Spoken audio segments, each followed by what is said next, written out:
Hello everybody. Last 60 seconds and then we will start stream up. Oi. My voice is so demolished. I hope your voice is better than mine. And that you're also quite healthy and happy.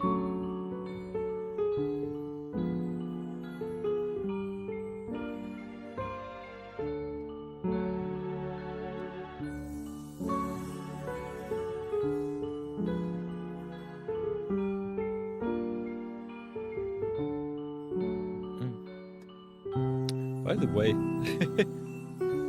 where am I? There am I. Nice. So here we go. Here we go. Let's start the good stuff.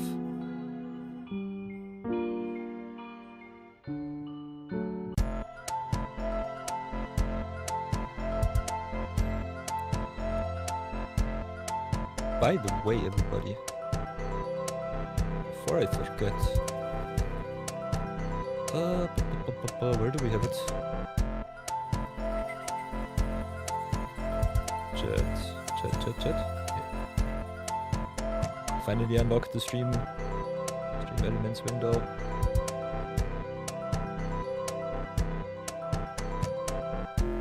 Have to make it see-through though, but look at this.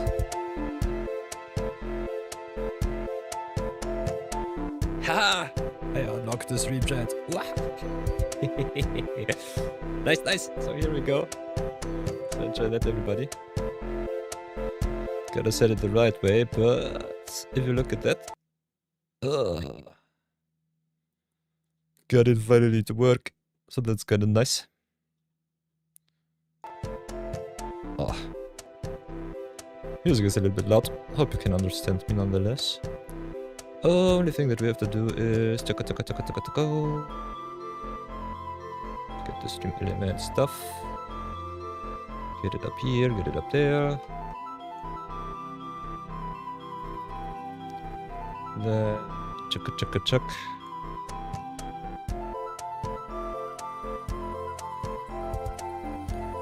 What I totally forgot. Do like this. Settings. Kind of want to get the background color. Pick once more. Do like that. Does this work for us?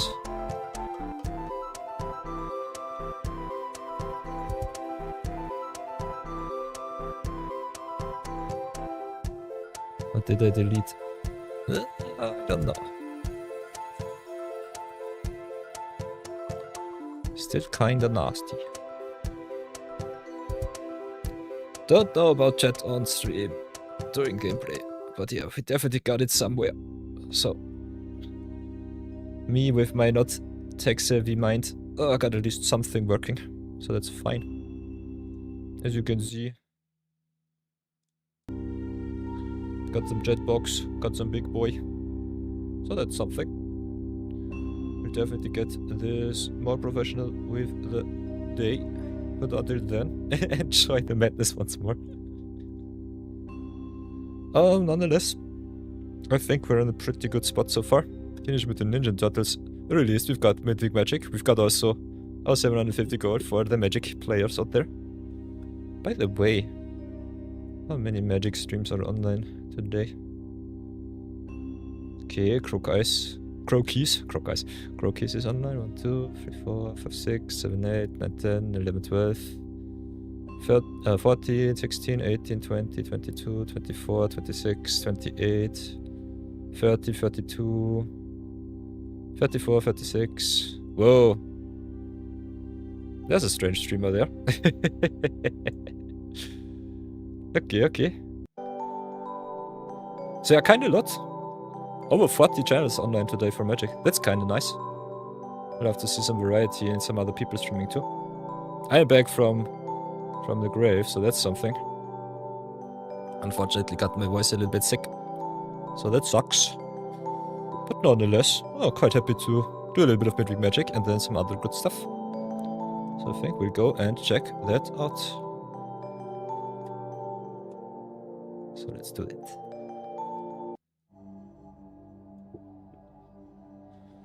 Oh, let's log in. Well, it's been quite a while since I've streamed last time.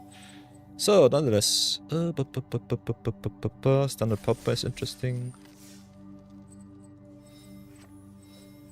Yeah, I think first things first, we'll be doing a little bit of popper today. Standard popper is kind of interesting. So let's see what we can brew up today. It'll be kind of fun.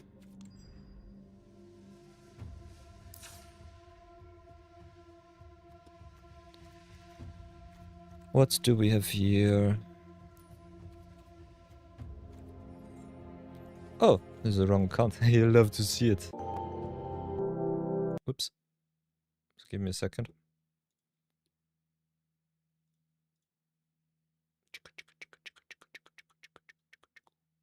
Into the void with you.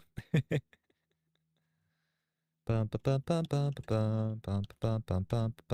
we can play it with both accounts, so I don't really care too much. But at the moment I'm more into Brawl Deluxe.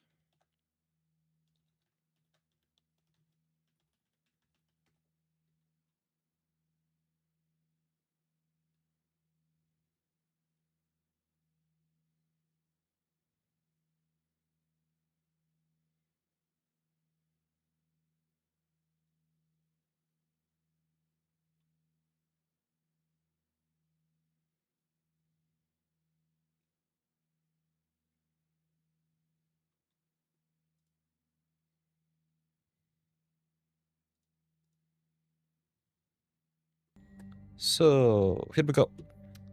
Perfecto. Very nice. You know the drill. If you do not have them, 750 respins are nice. We don't need them today. So let's go and build ourselves some nice little standard popper decks. Let's see what's still legal. Other than that, if you don't feel too fancy in building yourself some decks, the first things that I personally like to do is go for either the mono red beats deck and just burn your opponent out of the game, or just go life gain. Life gain always a nice strategy, so never ever mind. As long as foundation is legal, you've got a very good pool to get that one done. Other than that, kinda like to see what synergies are available for us.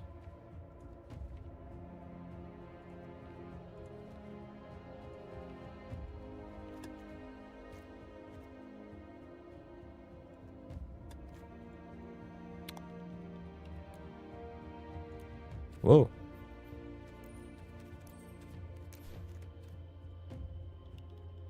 Is Pride Mate not even legal?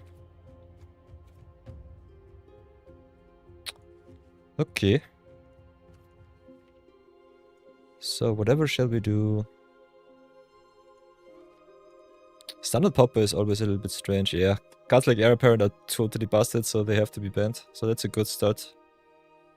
Life gain needs some good payoffs, otherwise it's just mediocre. Struggles also quite a bit against control decks if you don't get the 2-for-1s. So what I personally like is get yourself the 2-for-1s, get yourself the cut draw, or get yourself some token makers. Token makers are also kind of fun to play. So let's have a look at it.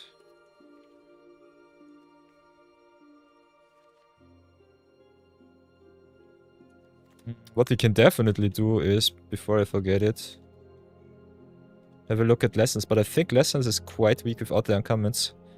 Most of the good lessons are in the uncommon slot. So as you can see, avatar lessons does not give us what we want. Also, most of the payoffs are in the uncommon slot besides first time flyer, which is a very, very nasty 2-drop from the limited set. Other than that, what you also can do is go for counter strategies. It struggles a lot against cheap removal to attack though, so that is normally not the way. What I kinda like is also... Hey... Hellbringham just raided with 1 viewers. Hellbringer MTG. Welcome to the stream. Hello, hello. Hope you're doing fine. What have you been up to?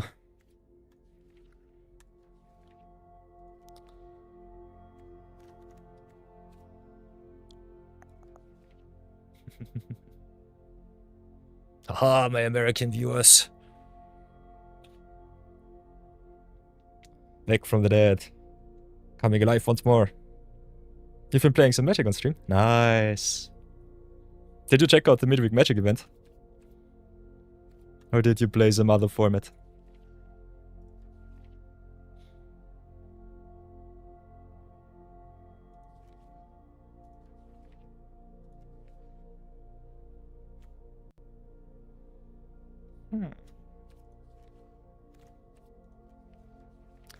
I personally think... by the way, for those who don't know me, my name is Peter. Been playing Magic for over 20 years. So I got a little bit of experience. I'm mostly free to play at the moment. So that's a thing of beauty. And enjoying the good stuff from time to time. You did some standard? Nice. Yeah, Midweek-Magic is always kind of fun. For those of you who do not know what's up right now, if you want to go and earn yourself some free Gold and Mythic wildcards, you can always go to the Midweek-Magic. Starts at Tuesday afternoon until Thursday afternoon, so that's kind of nice. And can earn yourself some rewards with some interesting exotic formats, I would say. Like standard pop at the moment. So that's kind of nice. Rotates from time to time. So last time we had Lorwyn Eclipse Seal, which was really awesome. Opened on both of my accounts pretty awesome pools. And just got to town with grinding out those, so that was kind of fun. By the way, everybody, if you want to see chat, I've got finally the Stream Elements widget online. The opacity still kinda sucks, so I have to upgrade that. But other than that, just chatting actually got a little bit of an upgrade, so I kinda like it.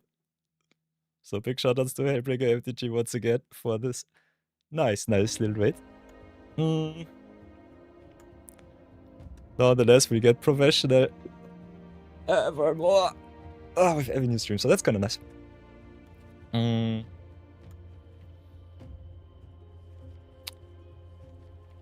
So yeah, by the way, everybody, for my regulars, you normally should have gotten the announcement on our Discord. For everyone who browses through, we try to do most of the unique exotic events first. So we'll do a little bit of Midweek-Magic first, then straight up go into some TMNT Premier drafts. I normally track most of my progress also when I'm grinding off stream. So as you can see, did a little bit of pick 2 drafts to experiment what's the easiest way to grind out your gold, your gems, get a little bit of an upgrade for your overall collection. And pick 2 draft was quite successful so far, so that was kind of nice. Hey, Hellbringer MTG, thanks again for the raid once more. Have an awesome day, and yeah, see you soon. By the way, I'll leave you a follow. We'll drop by from time to time. So yeah, give Hellbringer MTG a follow if you can. The magic number for us Twitch streamers is 25. Hellbringham joined the order. And when our streamer buddy hits affiliate, he can finally choose when to run the ads, get rid of them, and that's the most important way to grow as a streamer. So leave him a follow, and have a good day, buddy. See you soon. For everyone who is interested into draft, I normally do Premier Draft, Quick Draft, and Pick 2 drafts just to show you off how to improve your collection the fastest way. Especially with the with the structure so far, I personally would say pick to draft is normally the easiest way, especially for the small sets like Ninja Turtles. Because you only have to invest 6,000 gold and 900 gems, which is, yeah, half, a little bit more than half that what you would invest into a Premier Draft. The only thing is, because it's pick to draft against 4 human players instead of 8, the deck quality is also way higher. So if you are not too accustomed with the set, or if the set is very bomb rare heavy, it can be the case that you might lose a little bit more than you would normally earn. But you also get a second chance to redeem yourself, so overall minimizes the risk and definitely maximizes the reward. So if you want to check out the draftees, definitely give pick to draft a shot as long as there is the discount. Wizards was a little bit nasty during Lore when Eclipsed. Lore when Eclipsed also a smaller set. And yeah, they started with, I think it was a 900 gold opener, a 6,000 gold opener, and then they upped it to the Premier Draft gold investment. So that was kind of stupid. But other than that, we'll be definitely checking out Premier Draft today. Watched a little bit of the set being drafted on stream on Numo Danami stream. So definitely check him out if you want to see some mythic level drafts. I normally am residing in the, I would say, gold, platinum, sometimes diamond section. I'm not too much of a grinder these days, so that's one of the reasons why, yeah, we stay a little bit lower in the competitive scene. Nonetheless, let's do some Midweek Magic, have a look at it, and see where it leads us. So far, I think the most impactful card that I personally think is kind of nice to build around in the Midweek Magic event might be definitely, in my humble opinion, if I can find it, Tolarian Terror. So that's a nice little build around. Other than that, if you want to go big beats, I think mono green is always nice because we have Llanowar Elf on 1, which is kinda good. And other than that, yeah, everything that is 2 for 1 is kinda nice. So cards that draw you a lot of extra cards are kinda good, especially in Pauper. Just cycle yourself through your deck.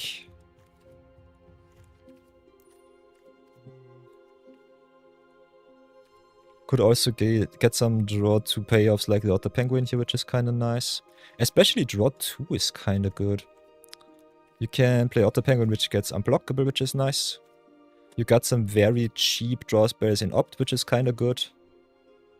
For those of you who do not know, even if there are cards that are legally uncommon, you can also play them in the common slot, so that's kinda nice. Or you can get yourself the uncommon artwork and still play for the commons. And the cool thing is, if there is an alternate version of a card on Arena with a common card with the same name, you can also craft it for the common instead of the uncommon. So that's kind of nice. So nonetheless, what else will we do? Draw 2 seems kind of good. Big question is, will it be mono blue or will it be blue black?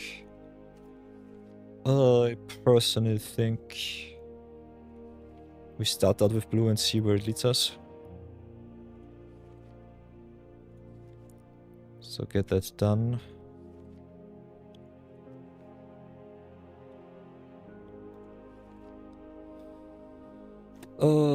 Have a look at the hybrid mana cards. I think Messenger Hawk is kinda neat, gives you a cloak, you can crack, you can draw. Got also some nice little sacrifice card in Ice Cream Kitty from the Teenage Mutant Ninja Turtles deck set. Can also go and have a look at the cards that we don't have so far. But not too many good standard cards available right now. So I think Blue-White Flyers might be just the way. Get all of the cards that replace themselves and go to town. Get the extra draw. Cards like Salt Road Pack Beast, which are pretty awesome with the affinity for creatures. That's pretty good. Could also go for some Final Fantasy comments with the Job Select cards, which I think is kind of nice. So that's kind of sweet. Can also play some flashback cards like Think Twice, for example. So that's also an option.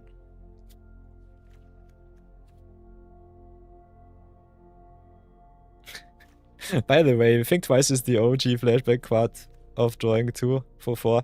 Dreams of Laguna, 1 extra mana, but gives you also 2 surveil, which is kind of busted. So that's kind of neat. So if we want to go blue-white flyers, we can definitely have a look at the flying. Flying key, text, see where it leads us.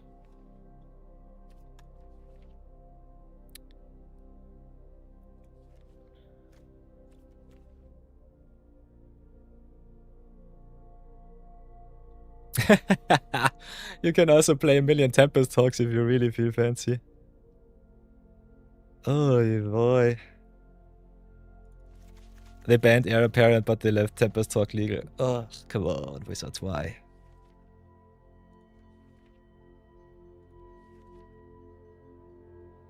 So that's kind of nice. Other than that, I'm definitely struggling a little bit today. Not gonna lie. Got some discount cards in the common slot too, which is kind of neat. Definitely need some 2-for-1s though. Got no real pairs for our flyers, which unfortunately sucks. Could definitely play some Through the Omen Paths cards. Like the one with Aerialist. Got a ton with that. I think mono-white counters could also be quite interesting. Or playing some tokens with cards like Mirror Skyswimmer, which is kinda nice.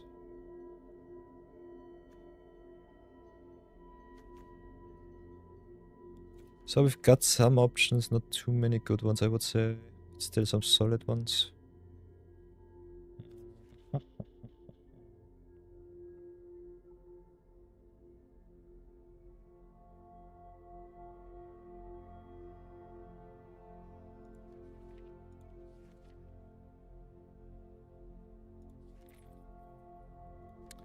So how shall we do this? Having a look at token macros is definitely a good start. So give that one a shot. We got cards like Return Triumphant, which also gives us cards back from the grave, which is kind of nice. Some potential pump, some potential to go white.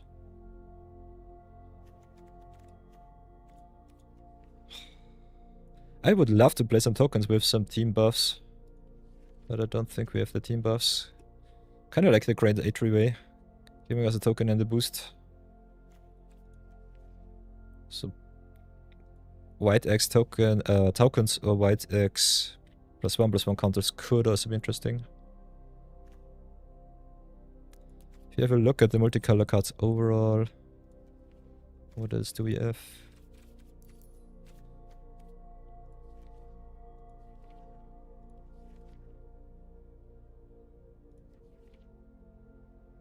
So yeah, draw 2 is definitely a good start. Card value always appreciated. Earthband Sacrifice could be interesting. Green X ramp is definitely possible. With the new TMNT cards, you can definitely play some go wide strategy. Cards like EPF Point Squad definitely have the opportunity to give you a little bit of an edge. Other than that, we've got some Kivkins from Lorwyn, but I think we don't have enough to make them really good. Got some redraw cards. And nothing else. I think Midweek-Magic kinda strange here. Pretty strange.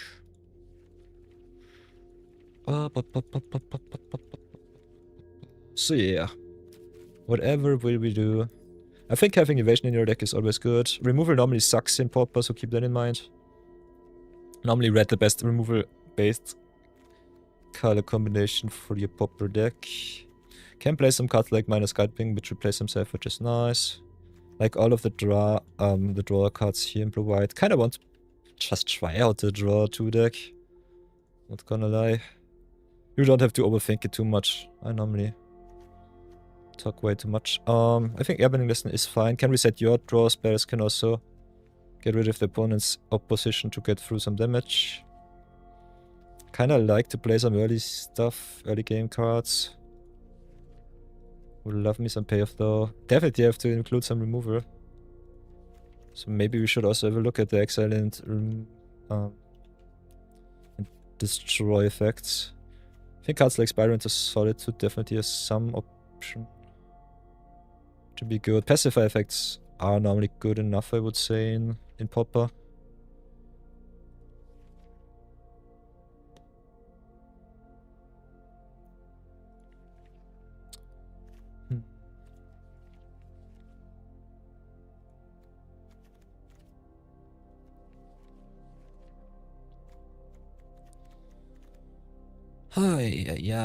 So yeah, our big payoff for the draw 2 deck is the Messenger Hawk and the Otter Penguin. So 8 payoffs is kind of nice.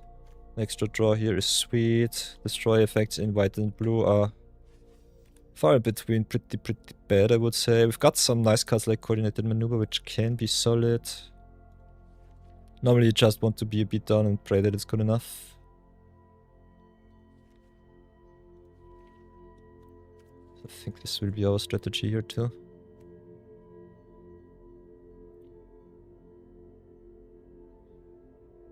So maybe some tokens, maybe some evasion. Do it like this. Get ourselves a little bit of interaction, a little bit of removal, some replacement effects. Then go with the tokens for our pack piece to make the pack piece better.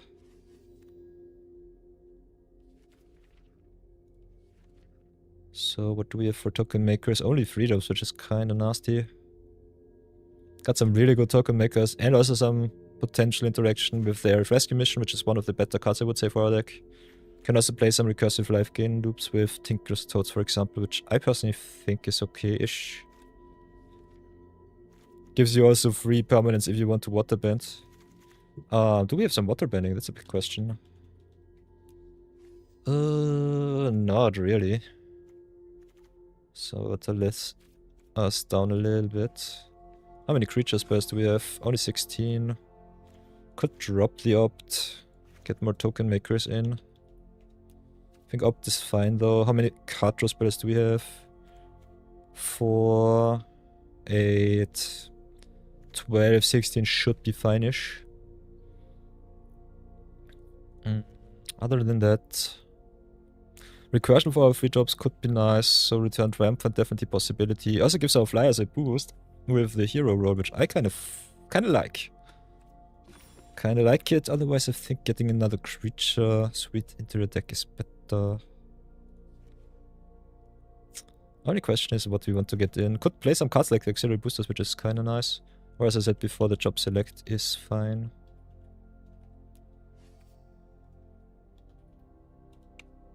Although we do not have too much job select. Got Paladin's Arms, which is solid. Especially with the ward, Sage's Nulis. Staff is fine-ish. I think Dragoon's Wyvern might be our inclusion here. Dragoon's Wyvern gives you also 2 bodies and another flyer. Our Return Triumphant normally on turn 4 or 5 onward. Having another 2-drop would be kinda neat though. So let's search 2 token. So Carrot Cake could be interesting. It's 4 mana for 2 1/1s. With a little bit of Scry, which I kinda like. Other than that, Forecasting Fortune Teller gives us more clue tokens, which is solid. It's just 1 permanent though. Or we could just go for the Mechanized Ninja Cavalry here. Don't think too much about it. Craft a little bit of good stuff.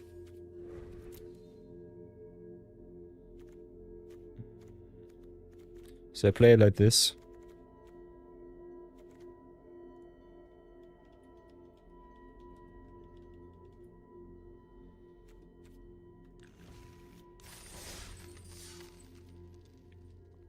So let's give this event a try. Will be kind of interesting to see.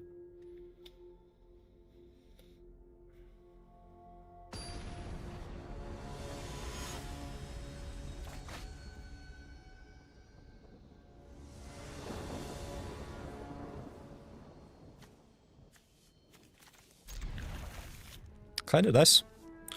Kinda nice. Game 1, Sold Road Pacovista. Could also start with Penguin, go into Lessons if you really feel fancy. Penguin just being able to be a 2 mana 3/3 is kinda neat. So start like this.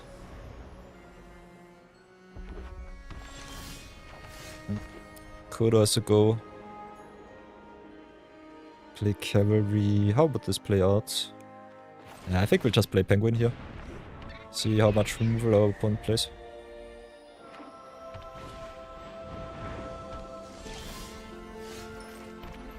Do it like this. Ooh, they play impact tremors, so they also play tokens. Did not even know that tremors has a common version. Kind of interesting.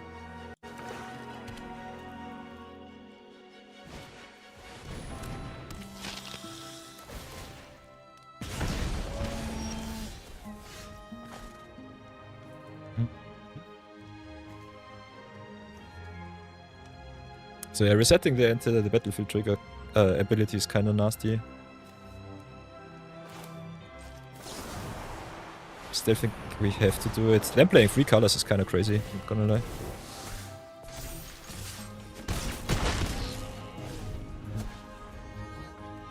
So yeah, maybe should have gone for the pack beast, just get another big body on board. Like this we can go cavalry into pack beast, which is kind of nice. And cycle through our pack beasts here.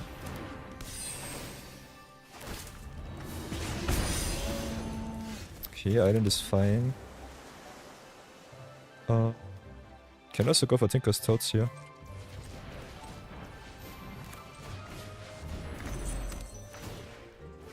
Might get only punished if we draw another pack beast here. But we don't, so that's fine.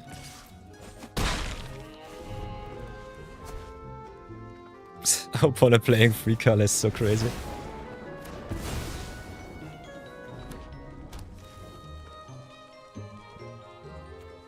So yeah, no infinite effect for us is a little bit strange. Maybe we should think about that one.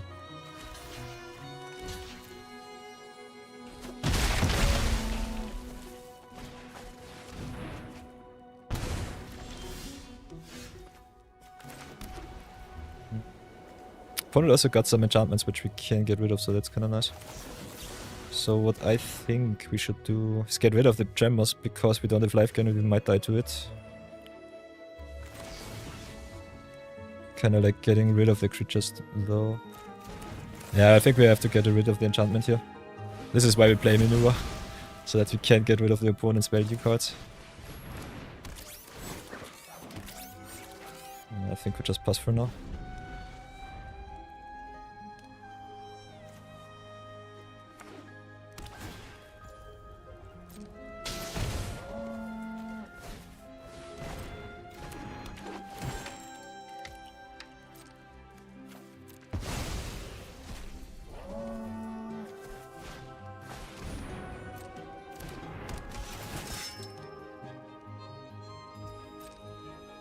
Interesting.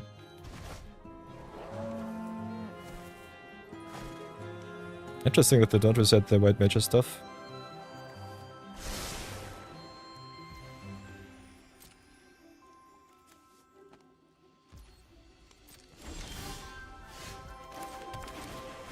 So play the rescue mission, make another 3 tokens. Just set up a defense pass for now.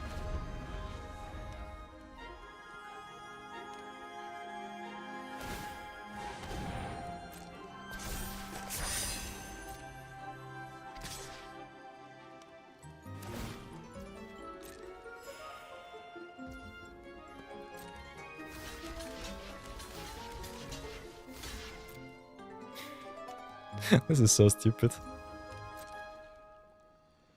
Self-bounce could also be interesting. Self-bounce could definitely be interesting. Kinda like the job select cards giving the opponent a boost here. Also, wild magic stuff is life gain.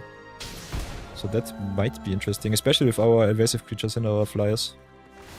So I think there is some upgrade potential.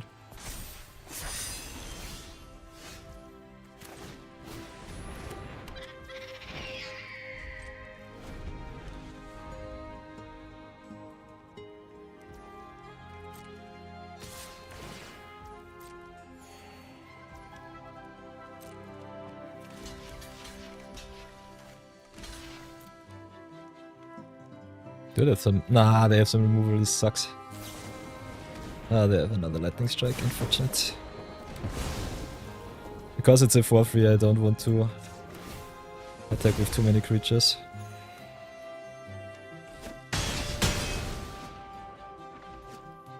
The Celebrant is kinda nice. We're setting out the battlefield triggers and also squares here too. That's a good start, I would say.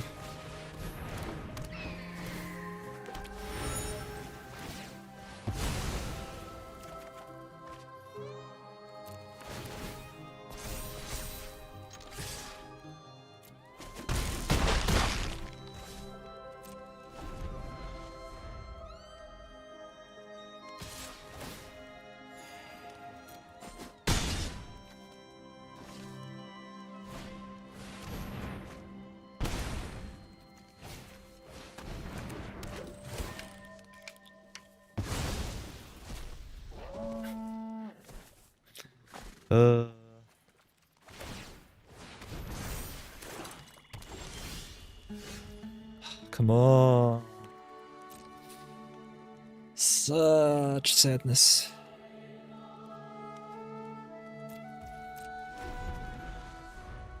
They have some really nice extra reach with their burn spells. Kinda like their deck. Not sure about their white inclusions. Life gain is fine, but it's not worth to dilute your mana base so much. But yeah, he definitely gets away with it, which I kinda hate right now. Forces me to 2-for-1 myself because of his stupid equipment here. So yeah, equipment really good in Pauper. Especially equipment that makes your tokens.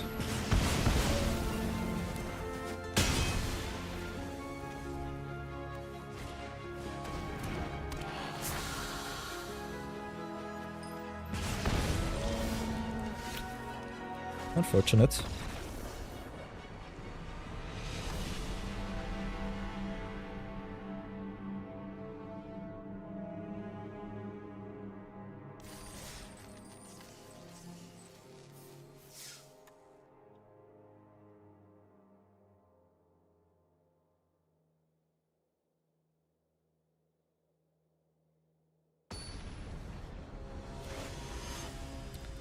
How far will we go? Ba ba ba ba ba.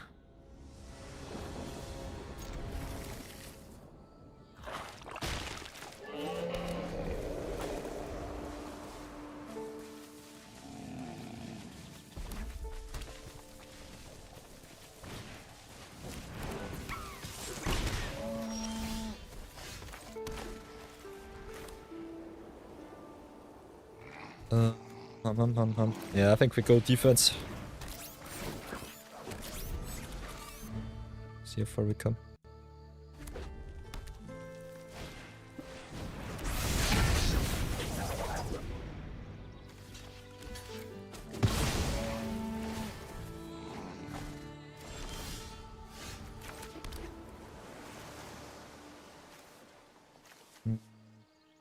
I think we'll start with Hawk here.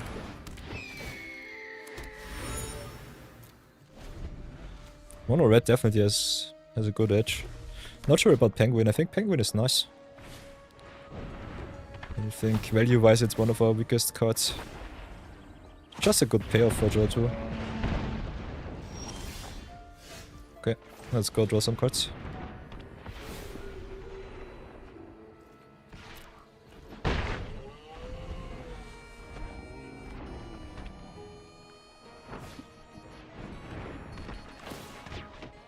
Ooh, there's a lot of burn going around. Oi, oi, oi, oi, oi.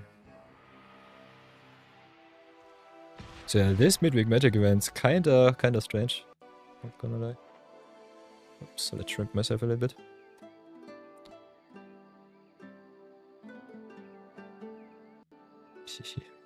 Nope.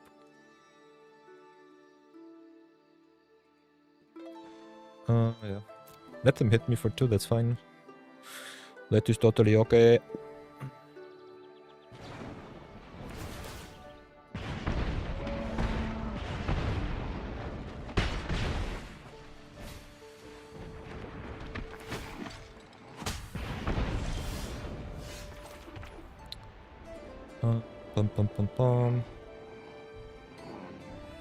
So with all of the token makeries, I think The life gain cards would be pretty awesome. I think we just stay back on defense for now. They're paying us for a lot of damage already. So sadness is definitely there.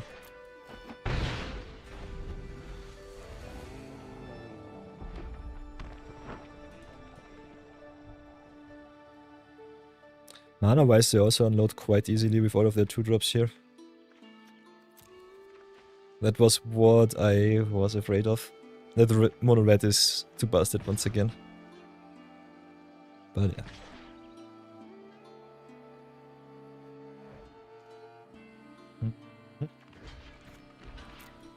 Guess we just block there.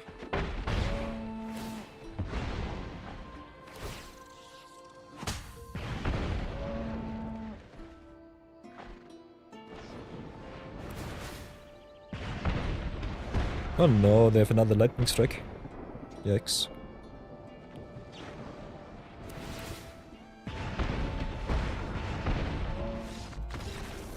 So mono red sucks. Sheesh.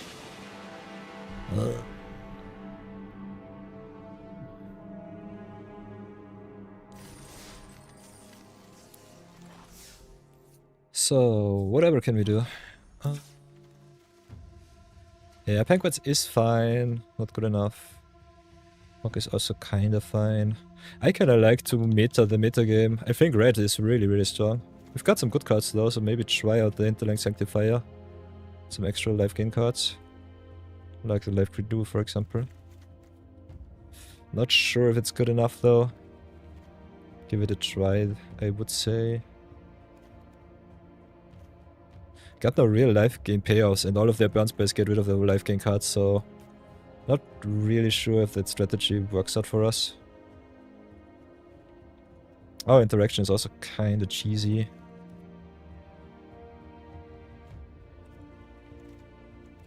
Might want to go into black for some life gain just to outrace the other red decks. So I think we'll do it a little bit different today. Get that deck out of here. Can play some black-white life gain tempo if you feel fancy. Going into your opponent's face a little bit more fun though. So yeah, Vampire Spawn is kinda nice. Could go with cards like Pectoral Terror, which is kinda sweet. Some black-white artifacts. I kinda want to see how the artifact speed looks overall. So give that one a shot. We've got the infantry to search us another infantry, which is okay-ish. Costs mana though. Might be a little bit too slow. We got collision course and we've got the maneuver, so we can get rid of artifacts, enchantments and the good stuff. So that's kind of fun. So tokens definitely well suited to deal with everything. So that's what I kinda like. Other than that, I think chop select is fine. Gives us more bodies, gives us artifacts. So I think we will be trying a little bit of an artifact build. Gaelic Cat could also be interesting as a 3 mana 3/3. Flying with Vigilance is good. Staff is kinda neat. Staff definitely overperformer. Not sure about Collision Course if we don't really go tokens. It's still a good card because this is proper, so who cares. Removal that replaces itself or 2-for-1s are normally the way to go though. Got also some nice cards like White Aura Side, which are just catch-alls but very expensive.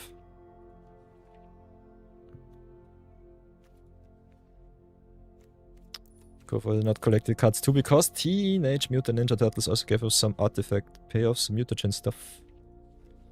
But mostly in the uncommon slot.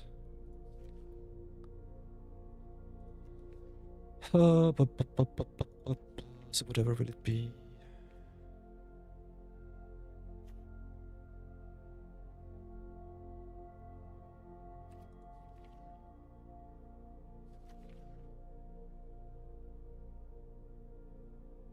Got also some permanent cards that you can bounce, flicker and so on, so that's kind of fun. So some control strategies can be interesting, but if burn is really so strong, as strong as I have seen it, it might be still too slow to play control.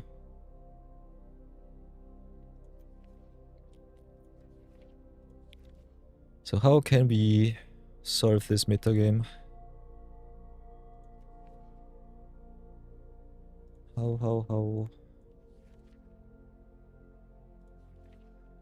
I think mono red might be the answer if I'm really honest. Which kinda sucks. I think a format where mono red is the best deck is so annoying.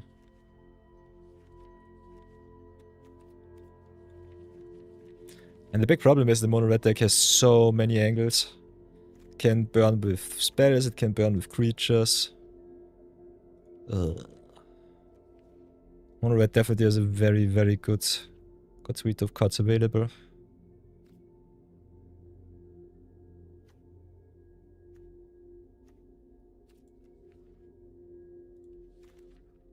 So yeah, the artifacts look fine. We can also go for return. Return or exile-based flicker. What do we have? We've got Savior, Celebrant, Triumphant. So 2 solid permanent return cards, which is fine.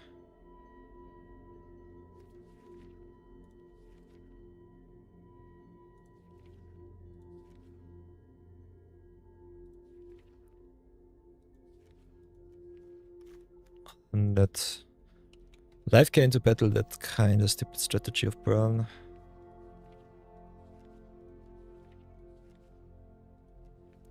Is not really there where it should be. Could try and keep the board clean with cards like Typhon Blade. Not sure if it's good enough though. Also, Typhon Blade has a pretty bad matchup against tokens. And Burn normally loves to make tokens. Too, as we've seen so far.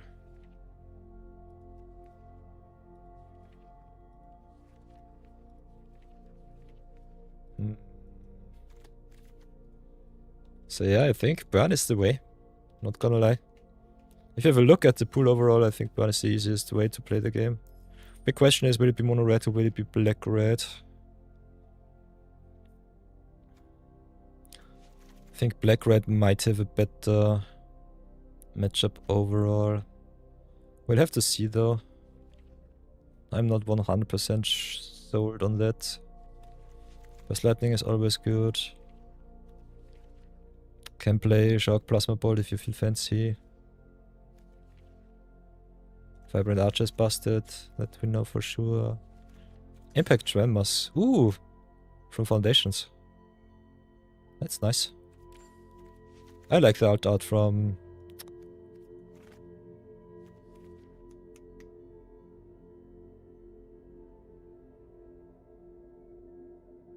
It's not Lovin. I like the alt art though.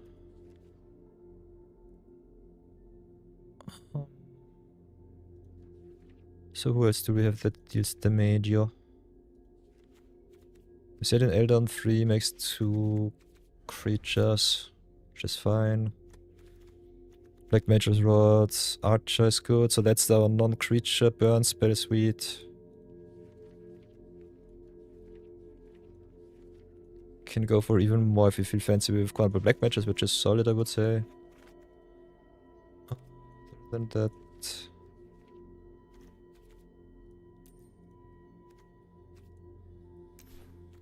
we can play the dual lands which also burn, which is kind of fine. What else did our opponent play?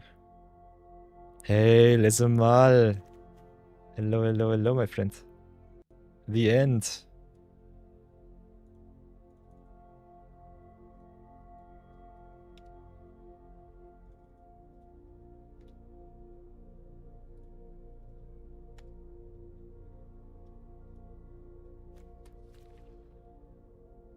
Ay.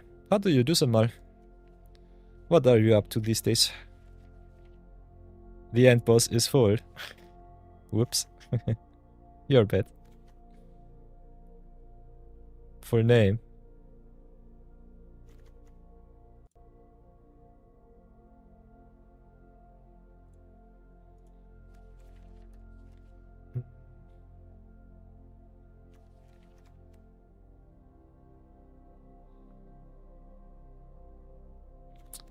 So yeah, we can definitely play Twin Bolt. Random gifts up. Yeah. Stupid Guru was pretty generous 2 weeks ago. He subbed, and he also just randomly dropped 10 gift subs for whatever reason. I think my stream is definitely not there that it's worth it to sub. But definitely appreciated the gesture. It was kinda nice from him. So yeah, we've got another $20 in the bank to burn them on Twitch. Because if you do not earn more than $50, Twitch keeps the money back. So that's a thing. We'll definitely reinvest it in the stream, so never mind me. Might just drop another 10 gift subs also for the community if you feel fancy. Kinda want to get some emotes ready though. And I kinda want to draw them myself. It's been quite a while since I've drawn something. So we'll see. But yeah, it was a very, very nice gesture of him. Very, very unexpected. You never really sub. I think you do not really have to. If you don't have the money or you don't want to, it's never necessary. I appreciate the gesture, but I know how much or how little money we make on Twitch as streamers, so who cares? The subs are important if you want to go full-time. So big shoutouts to NBA Ping, who Giorgio made a pretty big community in the last 2 months. Still struggles with his viewer count, but the sub count is at least somewhere where you can say it's a nice hobby on the side. First time you got paid by Twitch was like $100 cause of the threshold. Ooh, interesting. You only got paid 2 times by Twitch in 10 years. Nice. Well, as you can see, even in 10 years, if you stay consistent, you get your money sooner or later, so that's totally fine. So that is totally good. You're not very... Ah, come on, Samal. Don't say that. Not very popular. What does popularity mean? Let's be a little bit philosophical. I think popularity comes... Or virality comes mostly when you do be consistent on different platforms. If you just focus on Twitch, you will never ever get enough reach. Because Twitch is not made for that. Twitch is more to give you an extra edge, an extra angle to engage with your community, I would say. I think you should start making YouTube content, YouTube videos, YouTube shorts especially.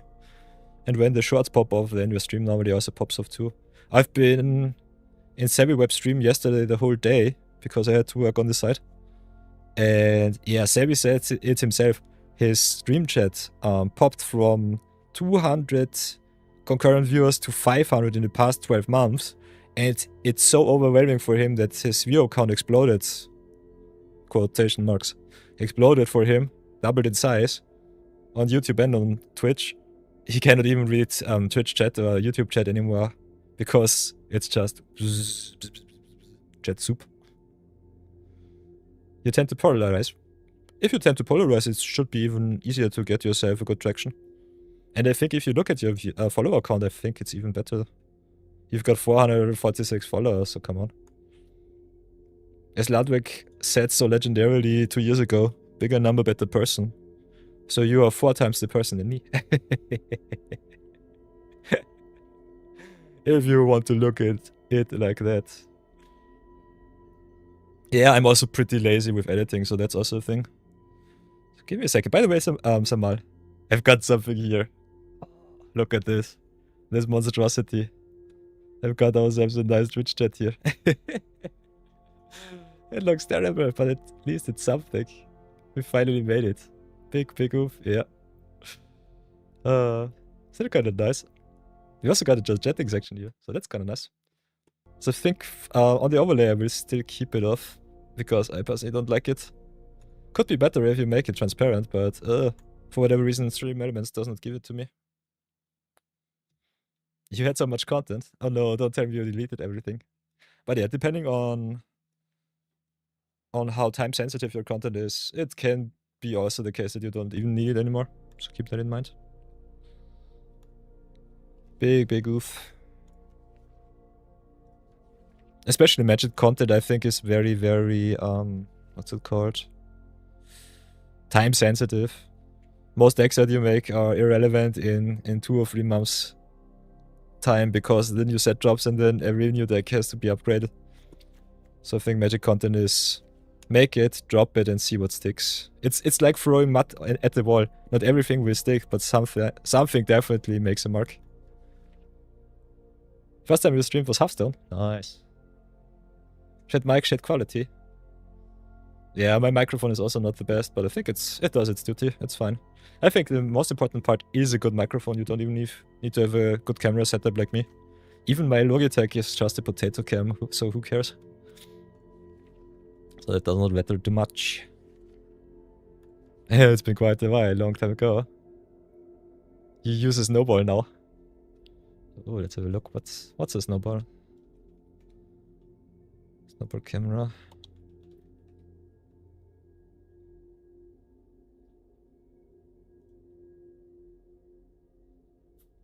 You'd like a mixer, but it's not needed. Oh. I agree. The only reason why I got myself a mixer is because the Elgato stream mic that they sell has to be plugged in because it's a dynamic mic. And dynamic mics need a mixer. Otherwise the amperage is too high. The ampere is too strong. If you grow, yes, you get one. Yeah, my streamer setup cost me, I think, 1,500 euros. Plus minus. And then I just got myself some gadgets like... What did I get myself? A green screen for 80 bucks. 2 streamer lights for, I think, 40 bucks a piece. Second monitor, so extra 100 bucks. Which I personally think you do not need, but it's definitely nice to have. So overall, I think the most expensive part was definitely the computer. I needed a new computer, and the RAM was very expensive already last year, but now it exploded in price. Yes, yeah, I personally have the Stream Deck, but I never use it, so that's kind of strange. You use USB numpad for that? Yeah, that's the best way to do it. Stream Deck is lifesaver. Yeah, I think it's kind of nice if you know how to set it up. After the last update, for whatever reason, my OBS does not recognize Stream Deck anymore, so I have to check and failure test that one. It's kind of strange. Yeah, once you pimp it, you'll use it. Totally true. That is totally true. Oh boy. So yes, so Mal, how do you think about the new set? I did not look at the spoilers too much. Still not convinced that it will be a good set to stream Magic. And I kind of want to play some Eugenics. All of the big streamers streamed it for already 1 or 2 weeks. And I think the strategy side of it is kind of nice.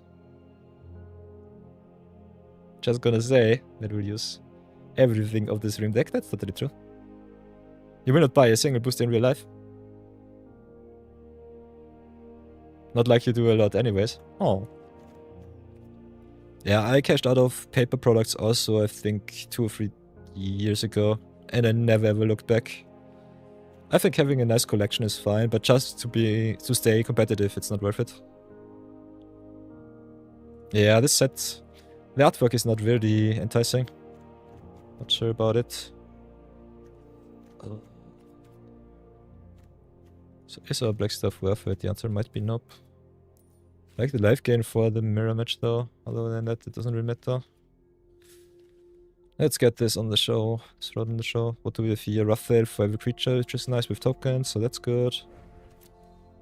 So legendary and common. Burning my common wildcards for that kind of stupid stuff might not be the easiest way. Not the best way. And not collect, of course. You spend 10 euros and get more MH3 boosters. Yeah, MH3. Definitely better investment, I would say. TMNT cards are fine. Not sure for what kind of format they were printed for, because I think for Commander they are fine-ish. For Standard and Modern they mostly suck. So, who knows, who knows.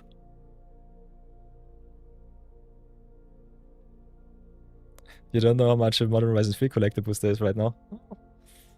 Good question, good question. So what did our opponent play against us? For the permanent burn, we've got the Tremors, we've got the Archers, we've got the Turtle, we've got the Elders, so that was something. Then they had some burn here.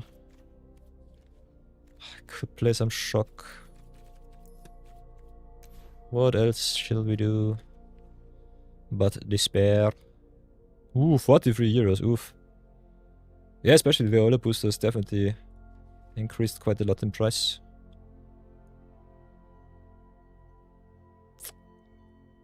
Quite a lot, quite a lot. So yeah, Lightning Strike's kinda nice. The Azula Lightning Strike might be my new favorite Lightning Strike artwork. I like the dynamic of the card. Although the Jaya Lightning Strike is also kind of fine. Other than that, token makery, shenanigans, just creature burn. Can play some Pyromancer dude. Could play untapped stuff like the Unruly Catapult here. Which is also fine-ish. Catapult might be better.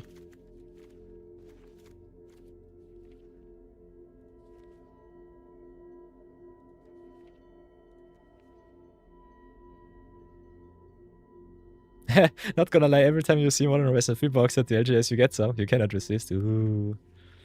Oi oi oi, Samal. So the addiction goes really quite strong with you. That sounds kinda tough. To be honest, I don't really want to play Burn. I don't think it's still the best deck. So sadness. Pure sadness. So yeah, play a solid amount of non-creature spells. So that's fine. Got some recursive burn, some creatures, some go wide. Instant sorceries is solid. We'll try a little bit of mono red. I personally think we can even get away with 20 lands still like this. So play some mono red, don't look back. Oi oi. You cannot really afford more. Yeah, always treat it as a hobby. Very important. And always look at your overall life quality before you indulge in your hobbies, I would say. Ugh, just one land sucks. We'll give it a try though. So let's get this out of the way.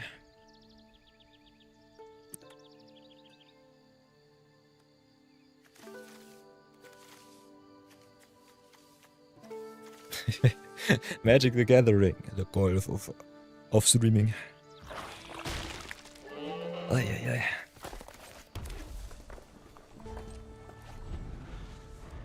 You mean half the time you fund yourself with the booster? Yeah, but why buy the booster in the first place, I would say? If you buy the booster just to sell the stuff that's in it, sadness will be obtained nonetheless. Okay, this life gain, nice. Lands mostly. Ah, because there are the fetch lands in Modern Horizons, that's fine. And the Frill, oh nice.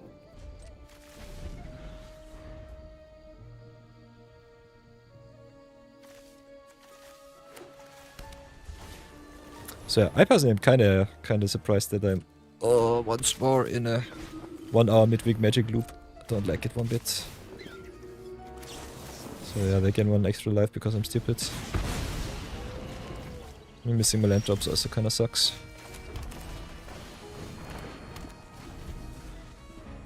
Yeah, buy singles that you need, totally true. Always buy the singles that you need. By the way, we get chat here. Do it like that. Shrink it down a little bit. Beep beep beep beep. Can do it like this. What do you say, Samar? Now we've got a professional streamer setup. Who would have thought? Perfect. Can also hide it if you feel fancy.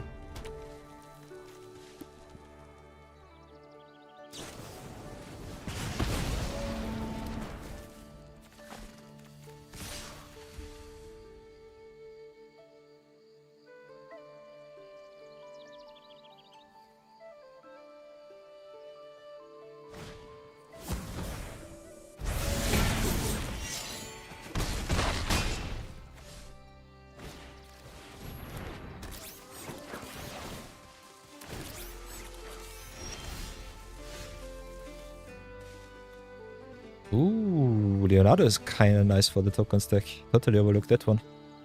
Leonardo being a common. 1-3, 3 mana 1-3, who gets a big power boost. Also can sneak in with some flyers. That's kind of nice. So yeah, me not hitting my land drops here really bad. I think we just do it like this. Bolt the Sanctifier, bolt the Leonardo and pray. They already gained a million life though, so I'm not sure if we can even win anymore.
Underfoot Underdogs is also kind of nice.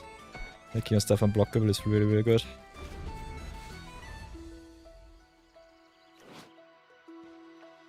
So red definitely the strongest color right now in the standard pop bar queue here.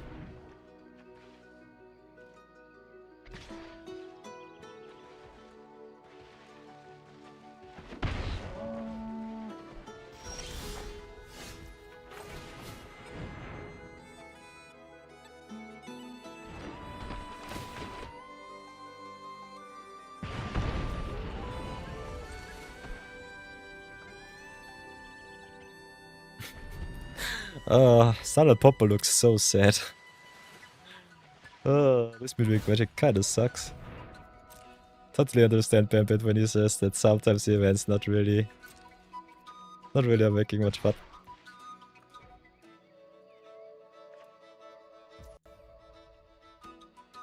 But yeah, perfect time to get that out of the way before our American viewers wake up.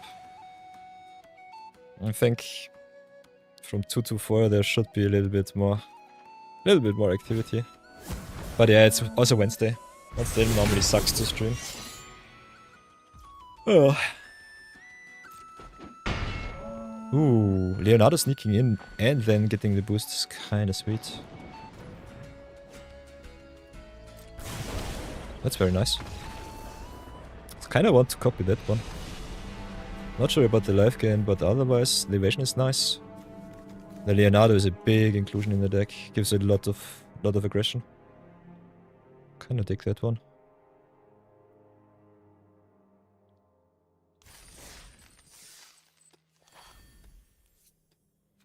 So yeah, the mono red list doesn't look too good. So if we get rid of that.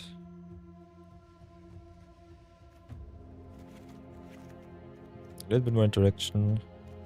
Burn is still fine, I would say.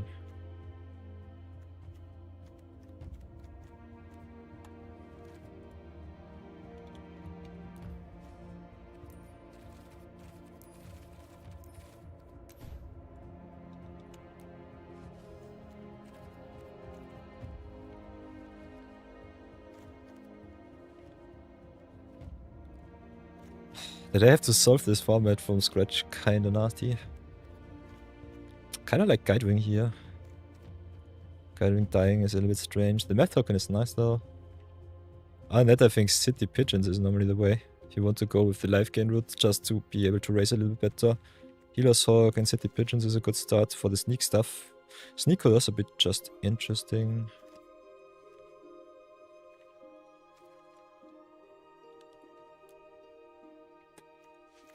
So I could play double of that.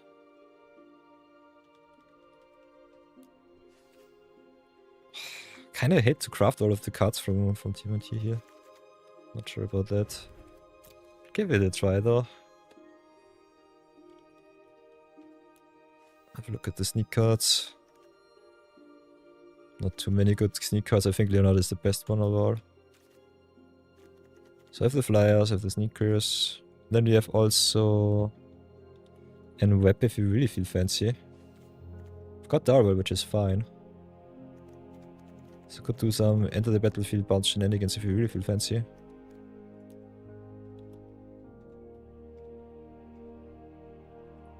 Kinda like the redraws. Whoops. So some cheap interaction in red is fine, just to get the tempo. And we've got some creature-based burn, so Tremors should be still fine.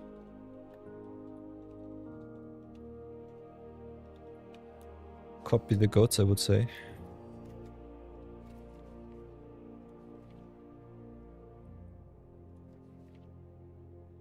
So underdogs is definitely good. Besides that, what else did we have?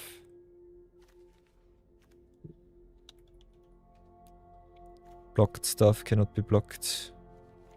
Disciple is fine. Underdogs gives you the extra token though, so that's the big deal breaker. Bramblebake Brood could also be interesting.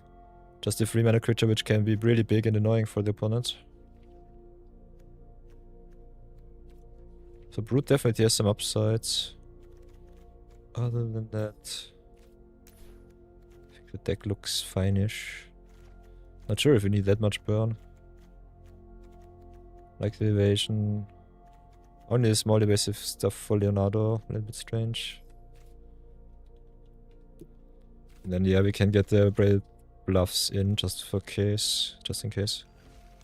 Let's see if this works out. Give it a try.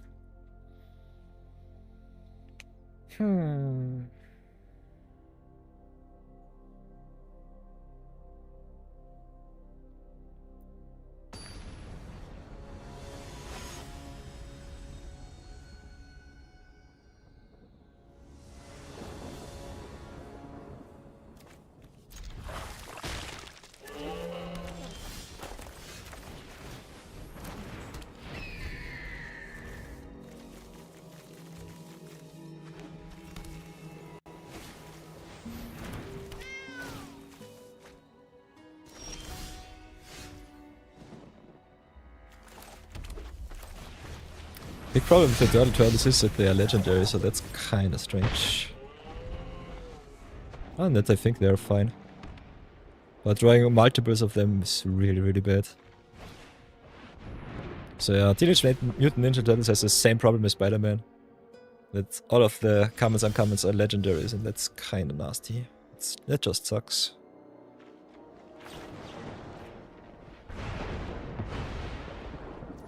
So good old red stuff. Smacking for some Damagio.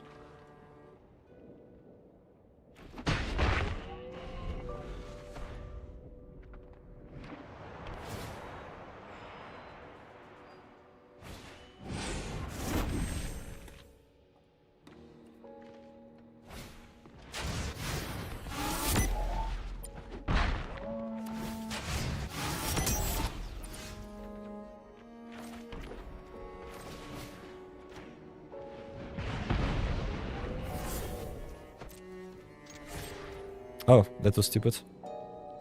Should not have attacked with Raphael there. Still can get rid of the token.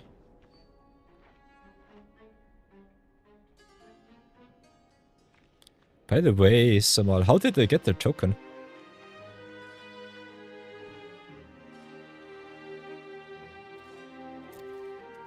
Where does this go? Where does this token come from? I don't understand.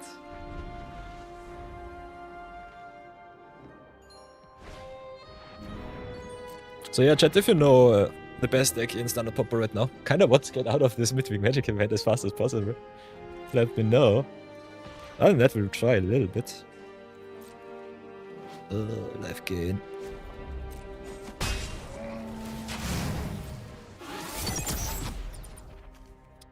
Yeah, I think we just crash our burn here. Let's see how this works.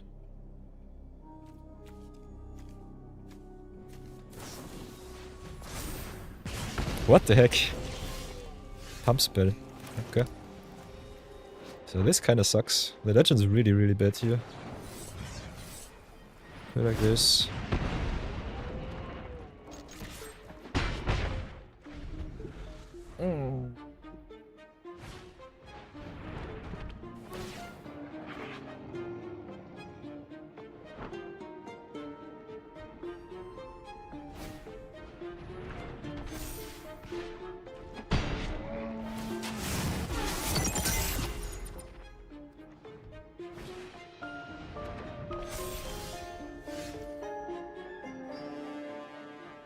And they can't just replay this card from their grave for eternity, so Lightful Enhancement kinda busted. I don't like this matchup, I will concede. Take your win and let me be. Let me be in peace, please. Yeah, Cat Invasion Alert. Totally true, Samal. Totally true.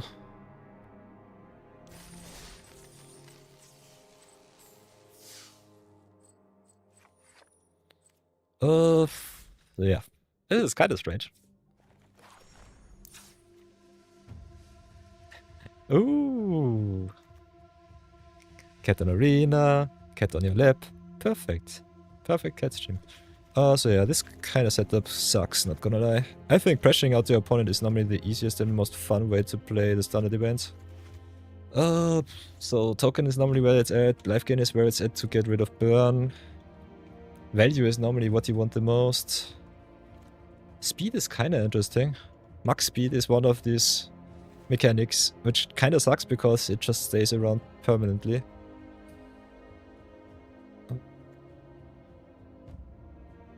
So we could play some Study Engine cards if we really feel fancy. Got also the Average Curve Raceway, which could redraw you into my action, which I kind of like. So maybe try it like this. Sneak is still fine. Kind of like the evasion here, especially being able to bounce back you enter the battlefield triggers. Then we go for my draw. I kind of want the Angels. The Angel Bear really good. Sparring Overseer is nice. Kind of like if you go tokens, Sword Rod Pack Beast, just cycling into another Pack Beast or Overseer, draw even more cards. So card draw really nice, life gain really good. Then if you want to go play token.burn. Good strategy. I think could play cards like not the Inside Source, where is it?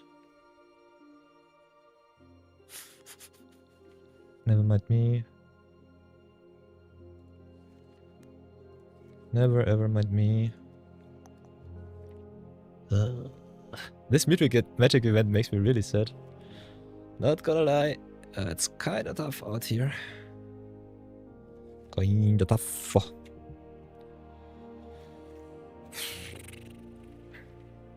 So whatever shall it be? Elderform or Burn. I'm personally a big fan of Goblin Surprise. I think Goblin Surprise might be one of the most sleeper cards in all of the standard pauper format overall. So that's pretty good to ambush. This is really good if you have evasion. Kinda want cards that replace themselves, so just going with the 1-drop birds is so nasty. Eldrazi. We don't have Eldrazi in standard. The big problem is it's standard pauper tested. We don't have any Eldrazi in standard. So yeah. I tried blue-white flyers. Was blue-white draw 2 flyers, which was kinda okay-ish. Got wrecked by mono-red though. So mono-red burn, really bad matchup for that. Then played a little bit mono-red myself and got wrecked by life gain, so for whatever reason I think the matchups were just horrendous. Other than that, I personally don't know. I think it definitely depends on your draws, and I kinda want to draw as much card draw as I can. So card draw here is nice. Leonardo rewards you for having tokens, which is good. Life gain is the big problem for me personally. Yeah, never mind rotate out. It's totally fine. You can say whatever you want. That's what you are here for, and that's fine. By the way, we also got the chat box, which I kind of like. Wahaha. So leave all of your thoughts. They will be acknowledged.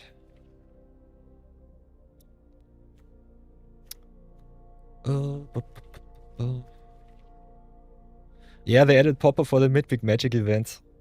So you can grind for some wildcards if you really feel fancy.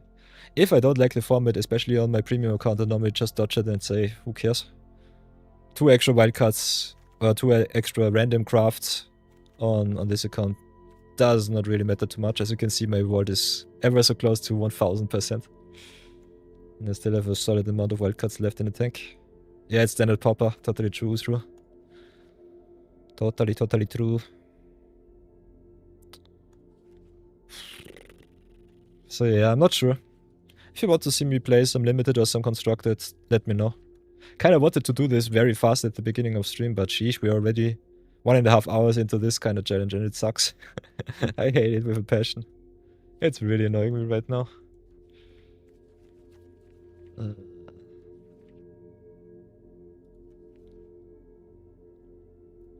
Kinda lost my edge as a deck builder, I think. Hey, Tsuki the Dragon, hey ho. You're quite unfamiliar with Magic. You loosely know how it's played and you like the color identities, but that's about it. Okay. Then you are definitely at the right stream here. I've been a player for over 20 years. So I know my way around the Magic cards. You know what the color identities are? Yeah, color identities, especially in modern Magic, card design, not even that streamlined anymore, I would say. Oops. But overall, I think playing Magic is mainly an experience thing. I started when I was 9 years old, so a tiny little small one, mini me. And I started with Pokemon, and from Pokemon I advanced to Magic rather soonish. Started when I was 6 years old. And Magic was, especially at the beginning, very, very confusing and perplexing. But yeah, just play the game. Reading the cards explains the card most of the time, but interactions are... they are so wide. So never ever feel bad if you may make mistakes.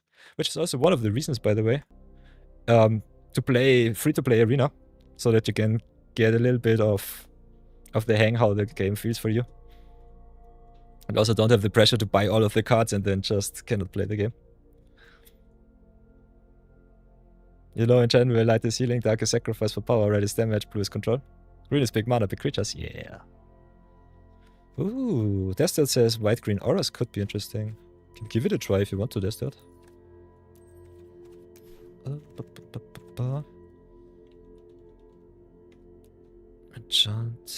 Enchantments.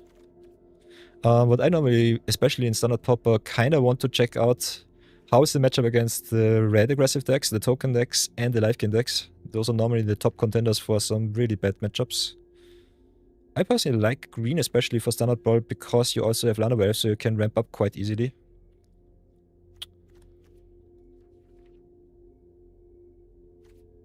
The other 2 colors, this is colorless, so everything without the color, mostly artifacts, as you can see.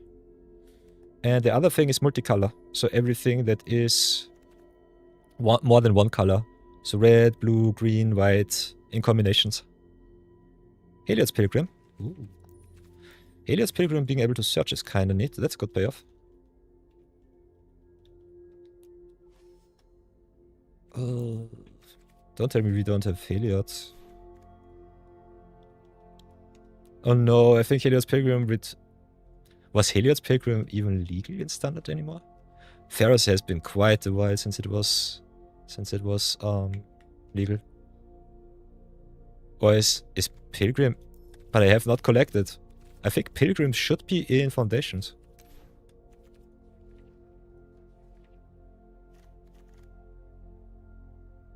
I think Heliod's Pilgrim was either Theros Beyond Death or a reprint in Foundations. But I cannot find it, so I think it was not reprinted in Foundations.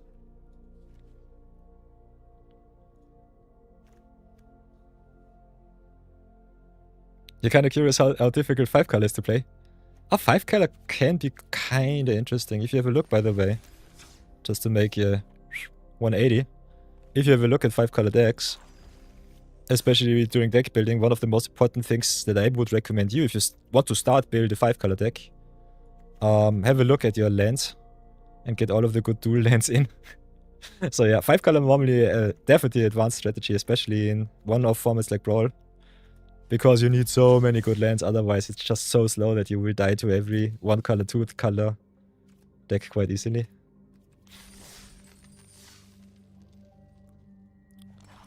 So yeah, Pilgrim is not anymore in the format. I think tokens definitely is a good start. Not very convinced by the birds.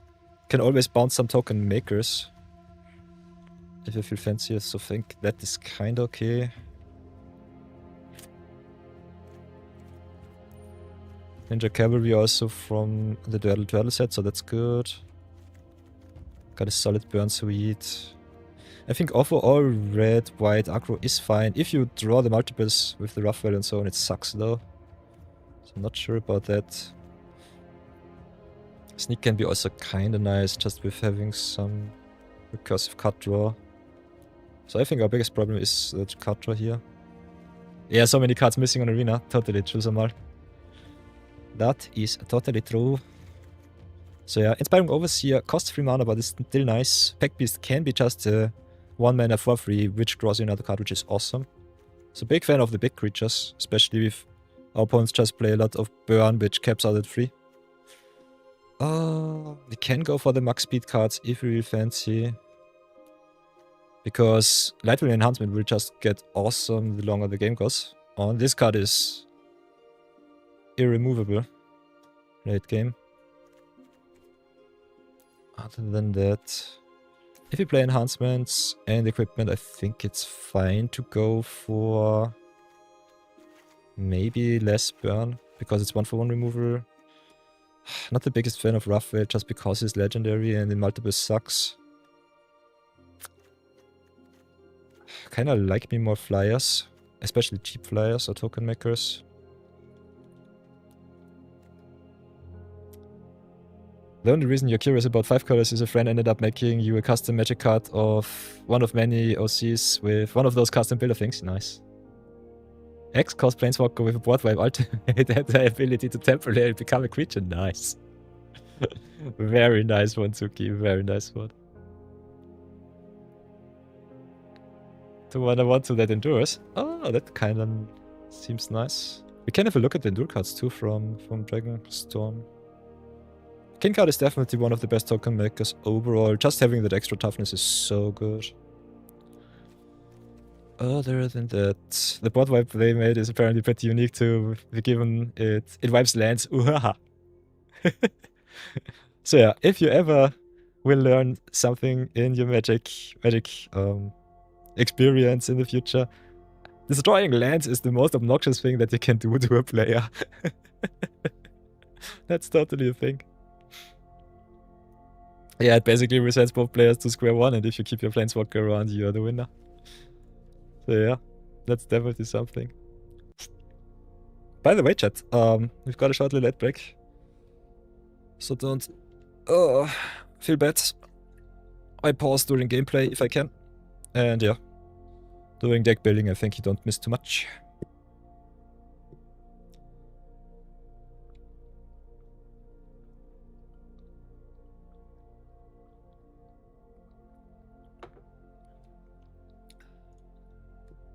So yeah, stream is paused during ad breaks.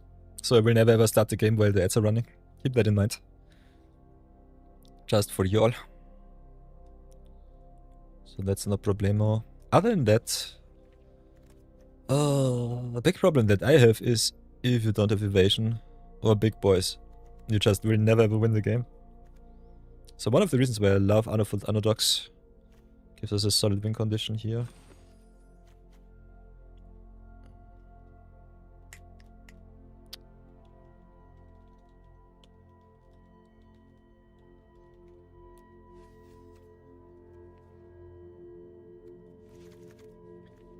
So think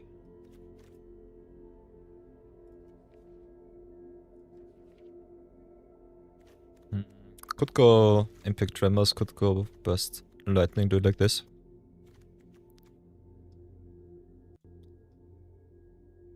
Whoops. So yeah, it's over. Welcome back. Sorry for that short interruption. But now we are free for another 30 minutes for the next ad break rips us apart once more. Oh, so yeah. I guess we'll try it with this kind of deck. See how it works out. We've got some evasion with the underdogs and the overseer. Got some redraw with Pack Beast Overseer. Oh, still miss life gain once again, so that might come back to bite us. Other than that, I think we're fine. I think especially in standard Popper, it's kinda matchup dependent here. You edited the card slightly to exclude the card itself from being exiled. You're already losing a lot of loyalty markers on the card. Yeah. Yeah, Planeswalkers are normally as win conditions designed, so that's definitely a thing. So let's see if this deck will get us finally 1 or 2 wins.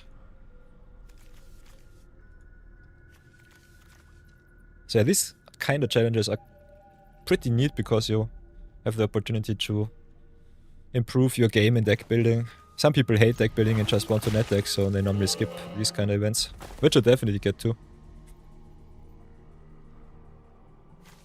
Yeah, Planeswalkers are always busted, so never ever feel bad about that, Tsuki.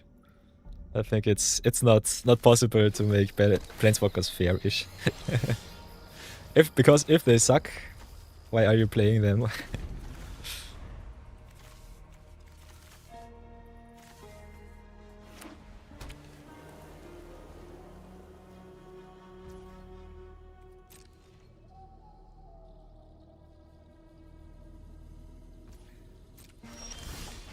It's okay, opponent plays green-white, so that will be kind of interesting. Let's see what they do. If they don't play too much of a big boy or girl, we can next turn try and get rid of their small blocker, get through with our token in the cavalry maybe. Bounce the cavalry back, get Leonardo in for a discount, and then we play our token maker. You ended up making some tweaks to it from suggestions to increase the scale of the amount of loyalty. Plus being like a +3 at mana thingy instead of just +1. Oh. Okay. You know what life gain. So whatever will we do?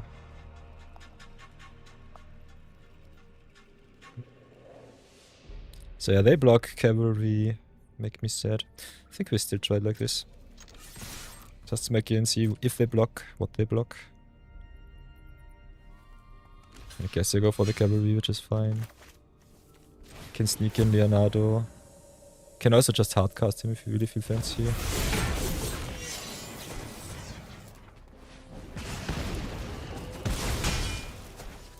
Don't want the life gain.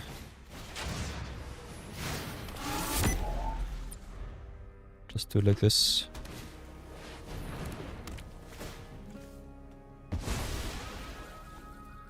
The actual thing to turn them into a creature turned from using the current loyalty points as X in calculation is that 0 loyalty thingy. Okay, that seems definitely kind of busted.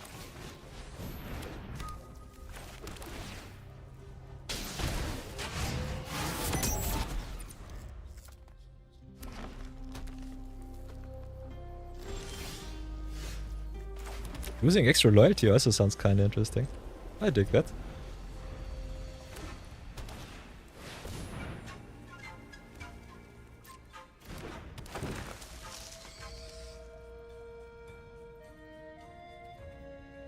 Whoa, okay. So that's a thing of beauty. Answering big boys and girls is not what I had on my bingo cards today. I think the opponent's deck falls so hard against the aggro decks. Especially against the burn decks. But yeah, my deck's unfortunately sucks a little bit.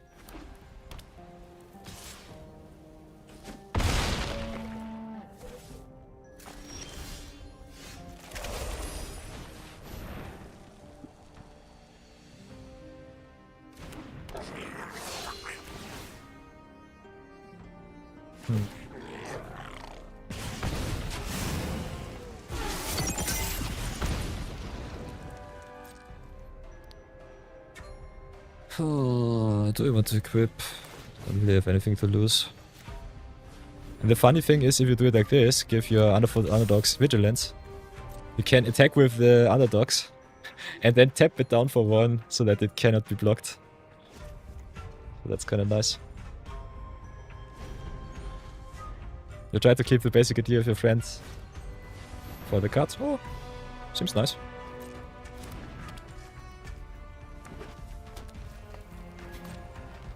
Custom cards are definitely a very interesting indicator to show you how hard it is to design cards overall in the card game.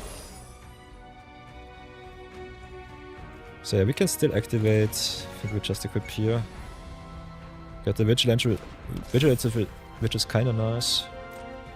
So we can block, can target, they will draw, but that's fine.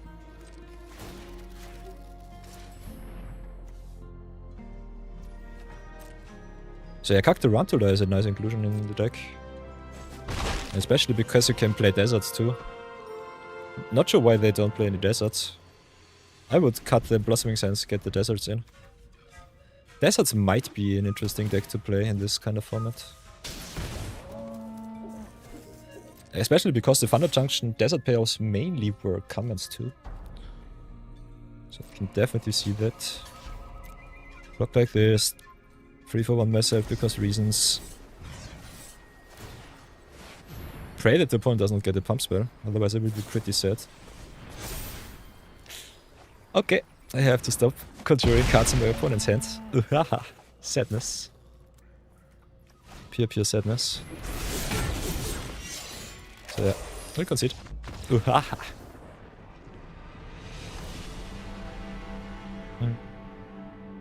You have no idea how the meta surrounding it is balanced at all, since you're unfamiliar with Magic. Meta analysis are kind of interesting. If you have a look, by the way, whoops, where is it? If you have a look at meta websites, for example, like Goldfish or other sites, you can go here to metagame, standard, modern, pioneer. You get overall a little bit of insight which decks perform on an international level the best. I personally would say just have a look around at your local game store and get a little bit of a feel what the other players are playing. If all of them play, for example, Is It Lessons, you know that your life in standard will be pretty sad. If they play more control, you can play some anti-control decks. If they play wombo combo, you can just hate on their combo as much as possible. But this is mostly for the competitive environment. I personally think if you play casual, you don't ever have the problem of a meta. If there is an annoying player that just wrecks you every time you sit together and play, then I think it's time to change things up. But other than that, I think it's not necessary to try and figure out the meta. Yeah. Meta gaming is something that competitive and sweaty people do. We filthy casuals, we don't need that. In my personal opinion, I would say. Winning is a thing of beauty, but especially if you play with friends, I think everyone should be a winner in one way or another. So yeah, burst lightning was kinda okay-ish. My opponent just wrecking me was a little bit unfortunate. So what we will be doing... We've got 2 things that we can consider. We go and do it like our opponent, go for deserts here. I think desert payoffs are kinda neat. We've got the Tumbleweeds, which is a 2 for 1 land ramps. Can also fetch us deserts to fix our mana. Got the Tarantula as a very good payoff here. Got all of the ping lands, so we can ping our opponent out of the game if you really feel fancy.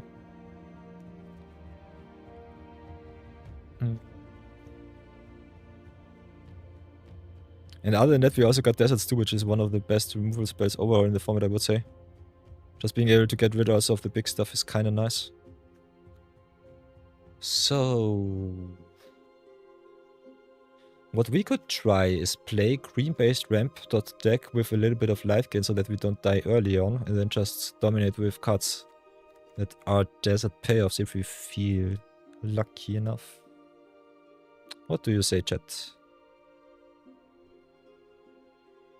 No, I will never ever hate you, desert. Blue-white control looks good. Oh, can definitely see that. If it is good, it is good. That's totally fine.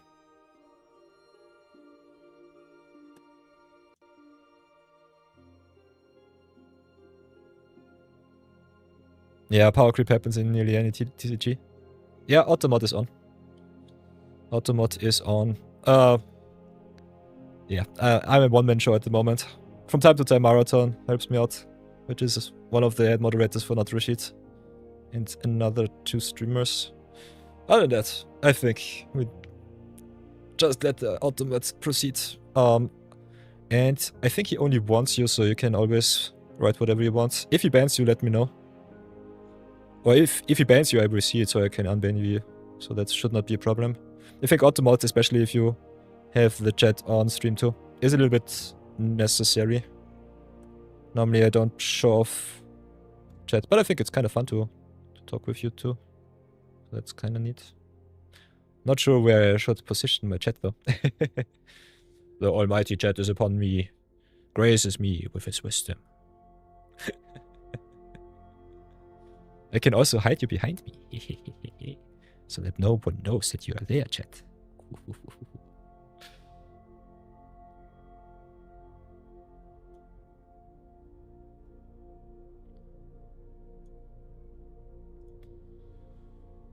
Oh, yeah.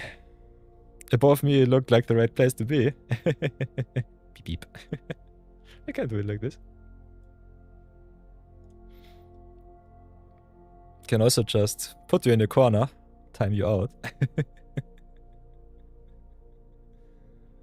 The omnipotent chat is upon me. Enlighten me, chat. Enlighten me.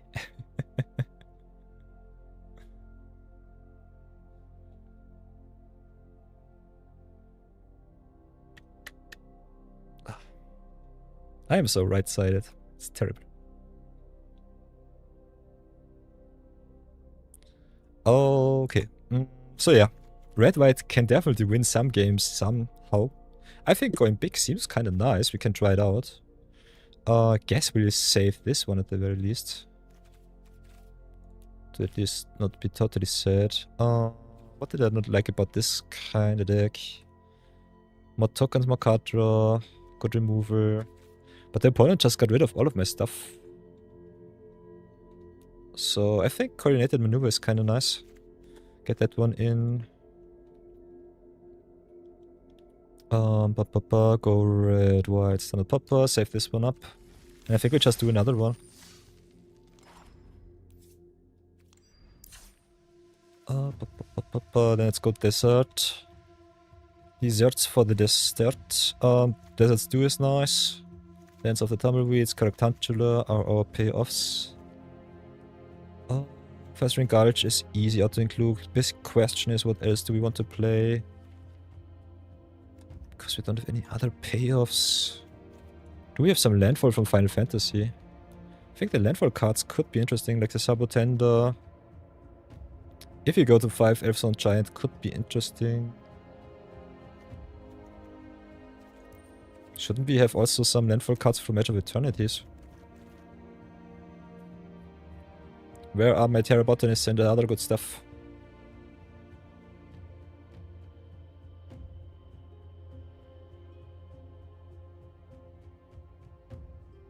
You don't have any good starting point. Building a deck about your theoretical deck around your Planeswalker card. Yeah, if it's just cookie cutter, you can build whatever deck you want. Especially Planeswalker decks normally want to be either mid-range or control. I personally like mid-range Planeswalker shells a little bit more, because you have the option to get a lot of value, draw a lot of cards, or remove a lot of stuff, and still be able to beat your opponent without your Planeswalker card. Aggro normally struggles a lot if your Planeswalker doesn't support an aggro plan, because aggro decks normally want to win the game fast, and Planeswalkers in 99% of the cases, I would say, are more to prolong the game and then just give you all of the value, and you take the value and win the game right away when the Planeswalker does his thing.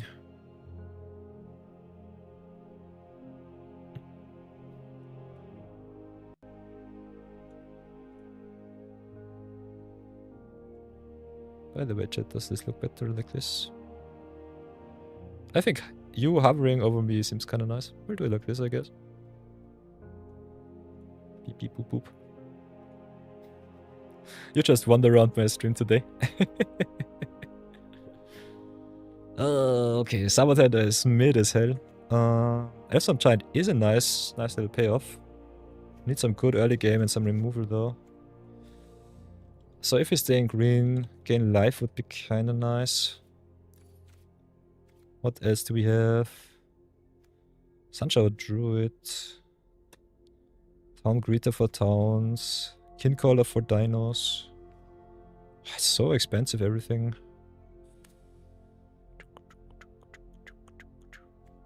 We could play some big stuff like Germinating Worm. Go to town with that. Got some nice little junkers like the Primordial Pachyderm, which is also kind of good. So the curve out doesn't look too bad, and we got a lot of stuff that replaces itself. Or it gives us at least some value.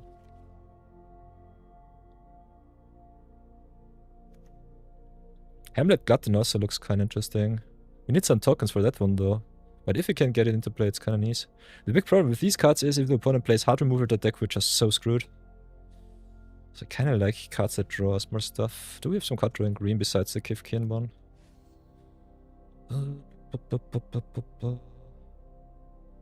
They are also expensive, I don't know. Got cards like the Citizen that draws into our good stuff. Just curve out and go to town from that one. From there on. If we play deserts, we can play 5 color if we really fancy.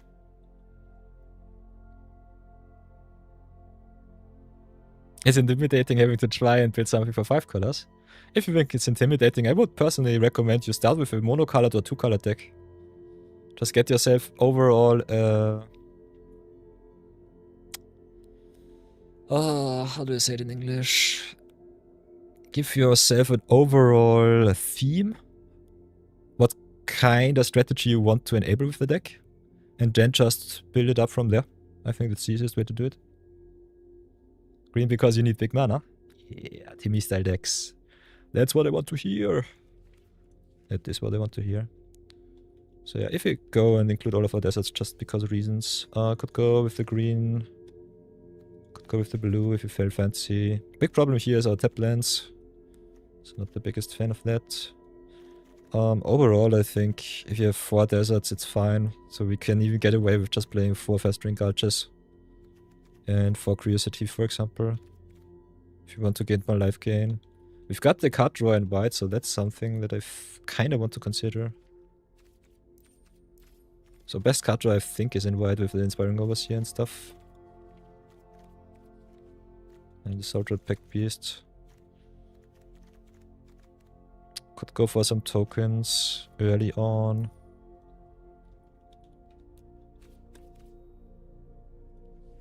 Go for example.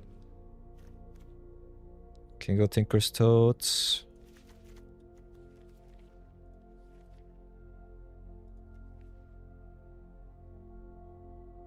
I think this deck has the same problem as the other deck.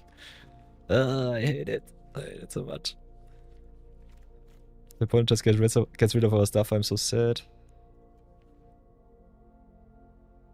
Ooh, you're tempted to try and focus the deck around Eldrazi's actually. Ooh, interesting.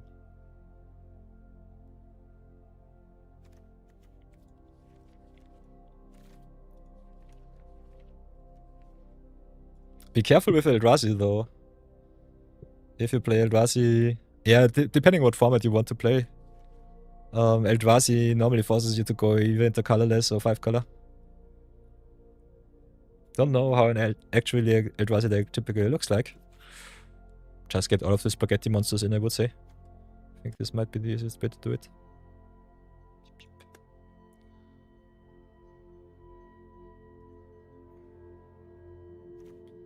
I could also make chat even bigger.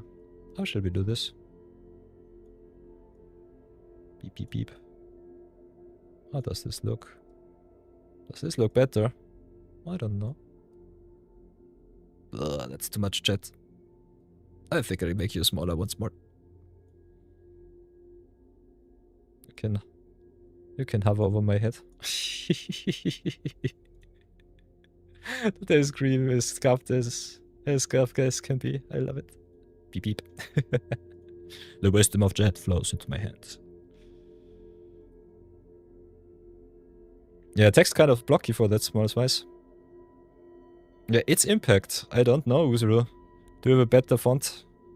Just let me know, I can update it on Stream Elements. That should be fine. Big problem with Magic overall, as an overlay, if you want to watch the cards for Untapped, I need the full screen setup. For other games, normally the streamers push the stream chat and the display capture and separate it. So that's something. Yeah.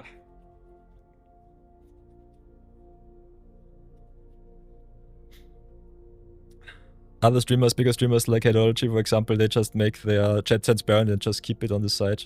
Just for the people who want to read it. So that's also a possibility. Some people like Calipart, for example, they just keep it on the edge. So that it does not disrupt too much. I kind of have to make it this transparent, so don't know. I'll just keep it here so that it does not distract. Other than that, I just get it out of the way whenever I can. Do it like this.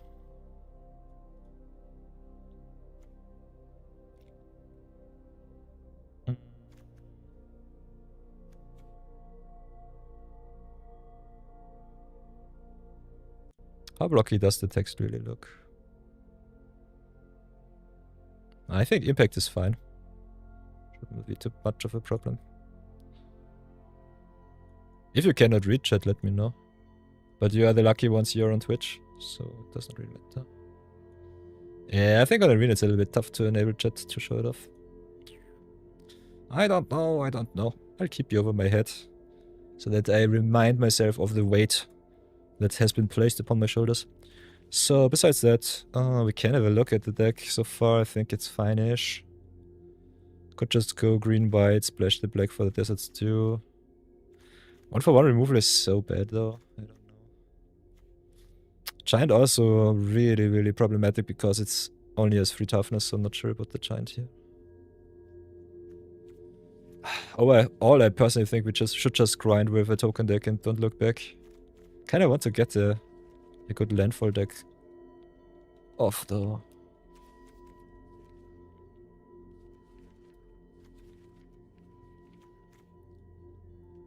I think we need life. Oh, cards like Sanctifier are only good in tokens, otherwise they just suck. Maybe just get the White Major stuff in and don't look back. Don't think about it too much. And if you really feel fancy, we could also go for some cards like the Holy Cow, which are flashy and good. So do it like this, get the Lush Races out. I think we go for the Green-White Desert 2 and then just play it like that. I'm always wasting so much time with just chatting. Kinda like to have you all around though, so never mind me.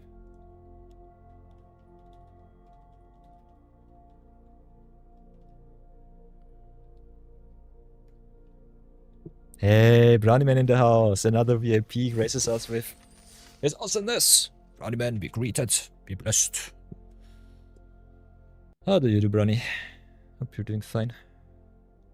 So yeah, chat, I get you to the left once more. Maybe shrink you up or not, we'll see.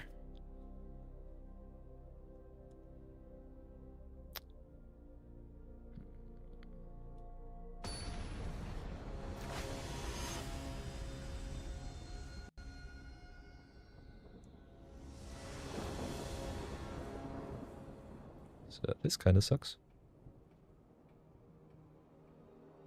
I don't know. Can you do it like this? Definitely looks like a keep, that's for sure.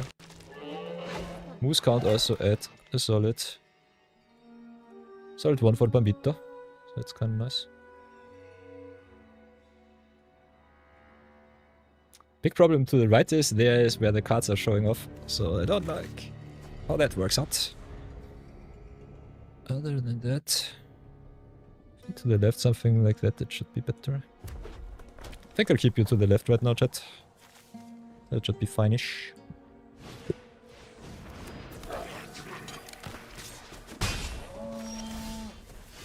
Okay, some deserts, nice. Got some life gain too, so that's good. Big fan of life. White mage stuff, just being able to attack, giving us extra life here.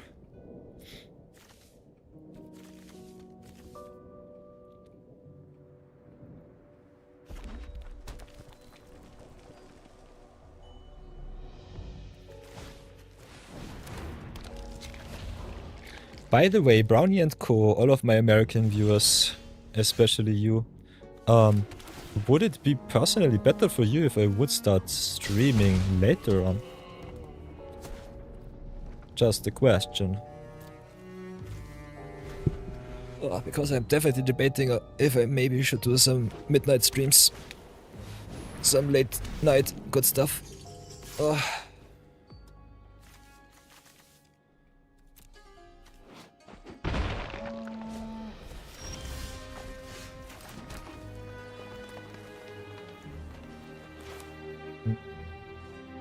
How much do we need? 6 mana for every effect of the tumbleweeds. Kinda want to ramp up. Don't want to die to aggressing though. Yeah, I think we just get ourselves another white sauce.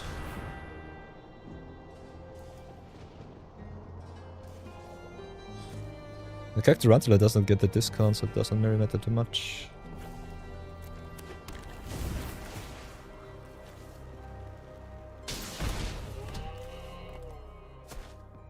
Police isn't ideal. Police is not ideal.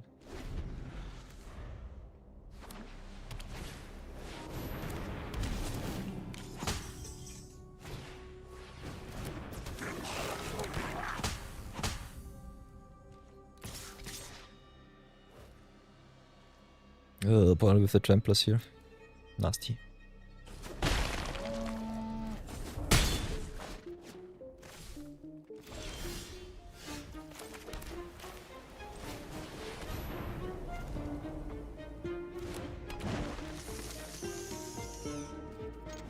Whoa, no attacks, please.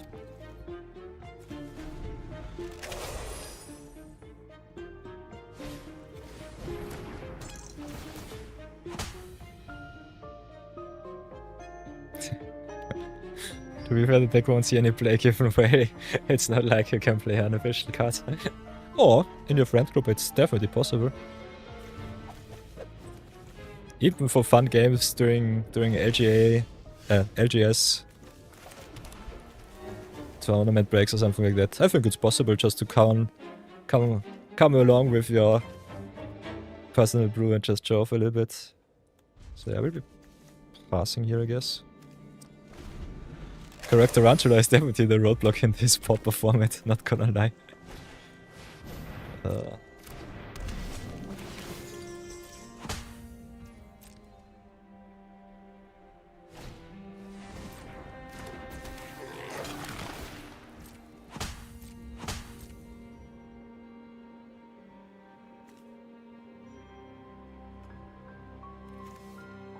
Oi oi. Got shot the lead break. Okay, there's the playmate. So unblockability achieved once more. Kinda surprised that they did not give their musicians unblockable first. And that they attack now is kinda strange. Ooh, pack beast is nice. Pack beast is pretty awesome. This attack was greedy.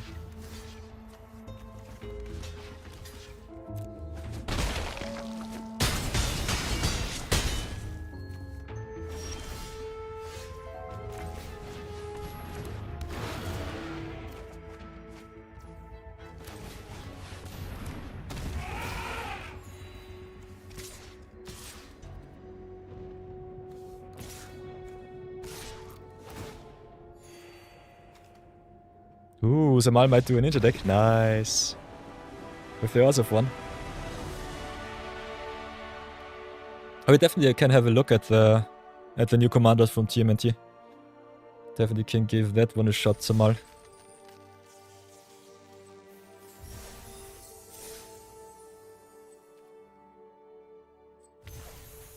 Ooh. Welcome back from the ad break. First wildcard achieved. Ooh, Caretaker's Talent. Nice one. Really good card. Did I see the partner ones? For the Mutant Ninja Turtle set? Give me a second. Oh, if I go there, I don't see it. They be solid. Let's have a look. Bum. Welcome back, Tuki. Welcome back. Sorry for the ad breaks. You know, Twitch, unfortunately, a very obnoxious place when it comes to ads. So, let's go to Brawl, I guess.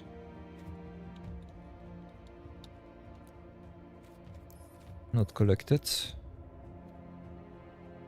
Ooh, Leonardo the Balance. Character select. Can have two commanders if both have character select. Kinda nice. Tokyo control as enters, you may put a +1/+1 counter on each creature you control. Okay, that's nice.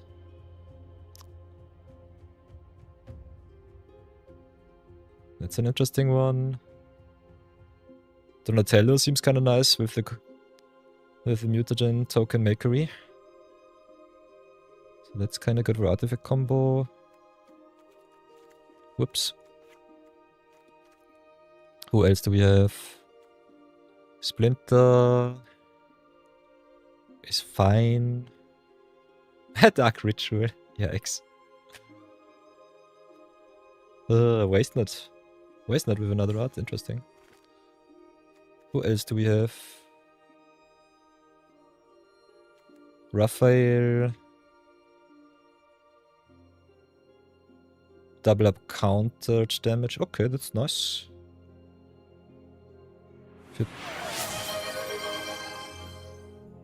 Heroes in half shell.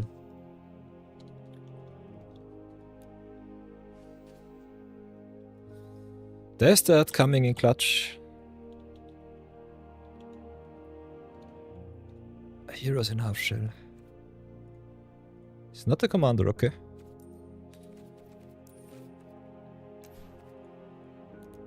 Ugh. Let's have a look. Heroes in a half shell. Whenever more mutant ninjas or turtles you control command damage you, put a counter on each of those creatures and draw cards. Ooh, that's a nice one. Desert, I salute you. For those of you who know not the way how our channel point redemption works, by the way, everybody. I have to set up something new.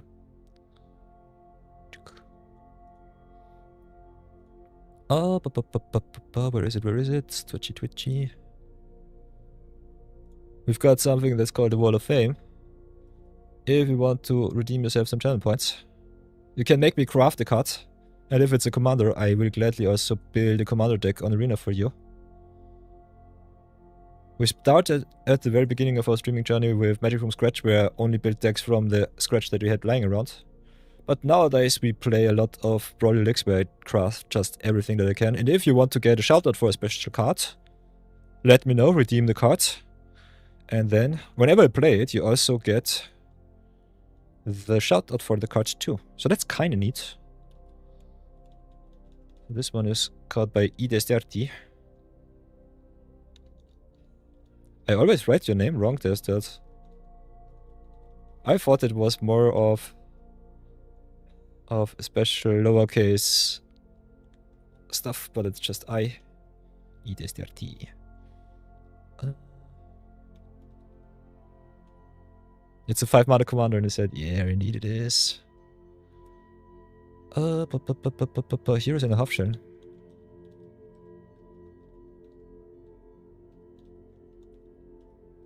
Mythic Redemption. So yeah, if you want to see me burn my wildcards, definitely that's the easiest way for you to do so. Whenever I play Magic.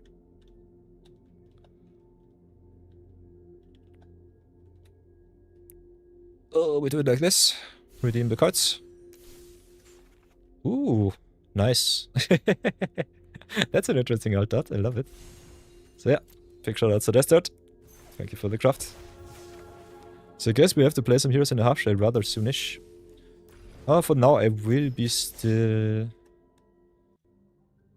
grinding out today's Popper event. I think the desert deck definitely has an edge.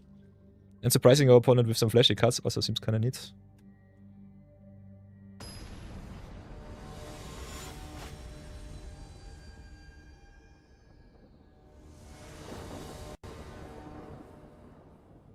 So I think I'll keep you here to the right, chat. Just do it like that. Opener looks fine. Maybe I should back here to the left. Don't want to look away from you. I think we'll do it like this. Play the Curiosity, pass. Dark Leon Shredder, yeah. Played against that one yesterday. That card is nasty. Giving all of your ninjas also Death Touch is so good. Really good in an aggressive shell. Really, really strong. I think we get the defense on before anything else.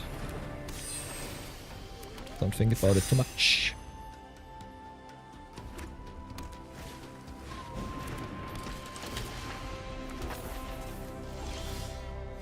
Oh, only tapped lands the deck. Sadness. I think our life gain definitely looks better this time though, so I'm not too sad. So let's pass for now.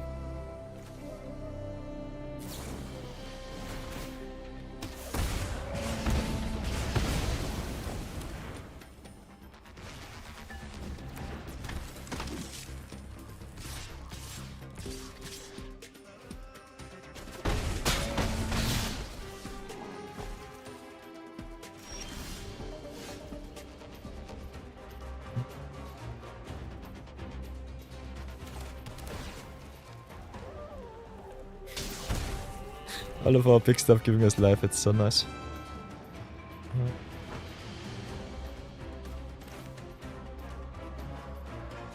I think we'll pass for now.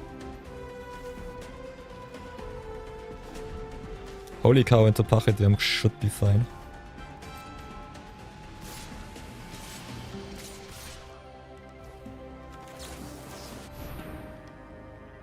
Kinda want to hit my land drops too.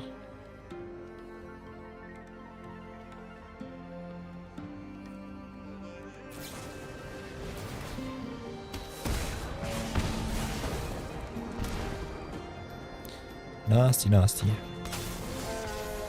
So yeah, because they get extra creatures when the spear god dies, I kinda want to trade with the archer here. Instead they just kill me right away. Sadness. Oh, another Pachedium is fine. Not sure if it's good enough though. I think every life gain matters. If we play another spell, I think we're just dead on board. And we cannot double spell, which sucks. Yeah, if they play like this and pray. But I think we're just dead. They guys just go right click attack all and their spells do not matter. Let's go again.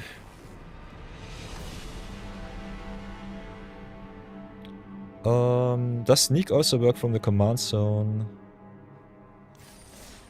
We'll have to look it up. Give me a sec. Could look it up on... What does it say? You may cast a spell for alternative casting cost if you also return an unblocked creature you control to hand during the declare blocker step. The answer should be yes. Because if you have a look at ninjutsu...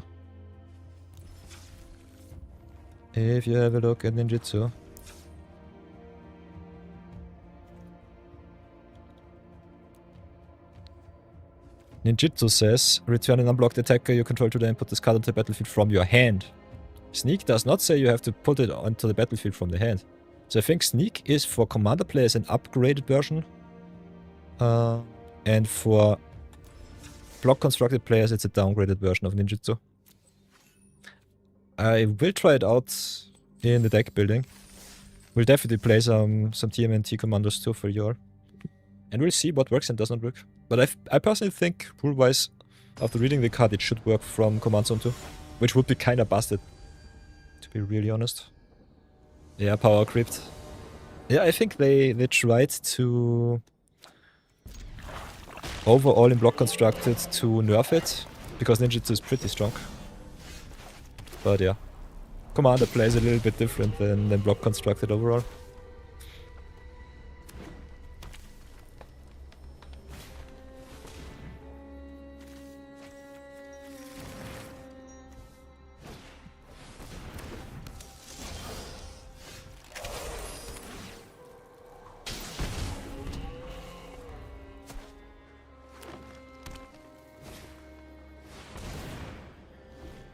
My opponent also playing big queen.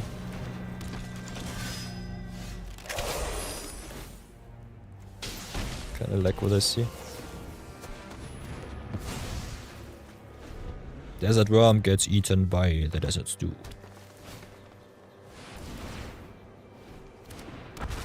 Lana Wall into Weaver is kinda busted. That's pure sadness. So play the flats. Oh, a big T-Rex or sadness. I think we just go Overseer here. Could go also Holy Cow to set up. We hit our land drops, so it doesn't really matter too much. Tapped land deck. This is why I play Desert Stew, to get rid of the T-Rex here for cheap. Ooh. Beast Rider Vanguard is pretty good.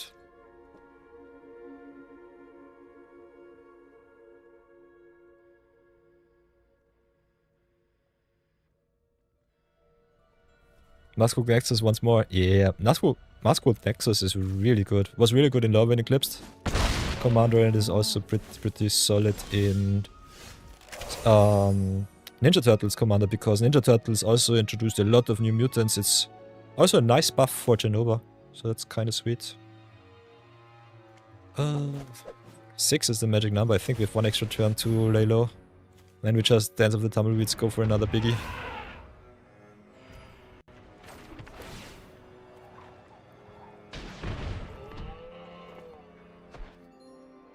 So Tumbleweeds should give us a 7-7, which is, I think, good enough to stabilize. As long as they don't have an annoying amount of pump or removal. But at the moment it looks like they are just playing mono green Stompy and try to get away with it. Which they might as well. They have 2 big tramplers there and I'm already at 7. Might die to their trampling. Oy boy. Sadness. Pure sadness. Let's do like this. Get ourselves another sweet desert.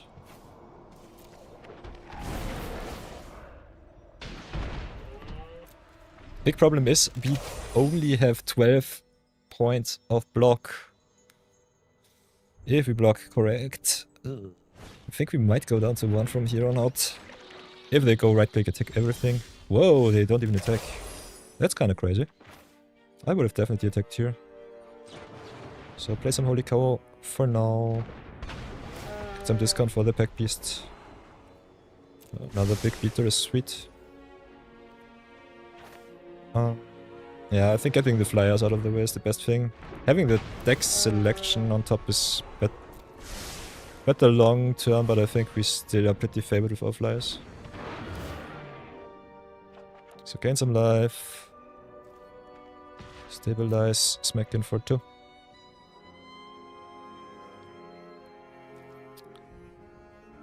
Oy, oy, oy.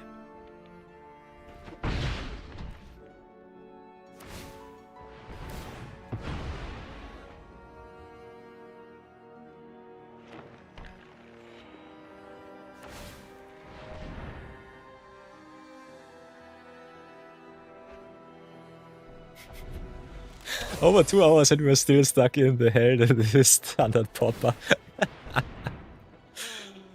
Pure sadness achieved. So yeah, depending on what you want to see, everybody, just let me know in chat. I gladly read it. We can definitely switch to either Brawl, or I can play 1 or 2 drafts with you all if you want to. Just let me know what is suiting your fancy the most. Oh no! Ketradon, sadness. Pure sadness. But yeah, I think our stall breaker here should be the Dance of the Tumbleweed, so I guess we're still fine-ish. Just he's who draws the better cards. Oh, big reaching creature, I hate it. And they also have the Vanguard, so their board definitely evolves a little bit faster than mine. So big kudos to opponent, including the Beast Rider Vanguard. This card is nuts.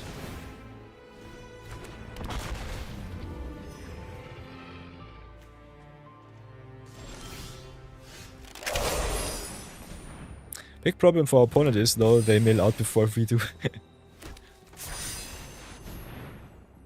So as long as we draw some action, I think we should be fine.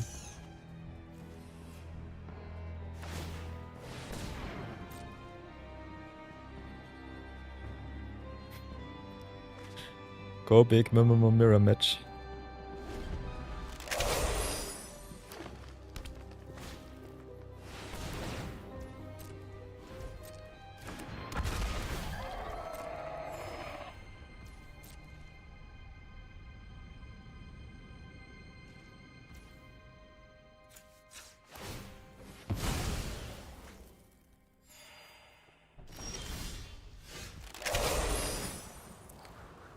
Hi, bye.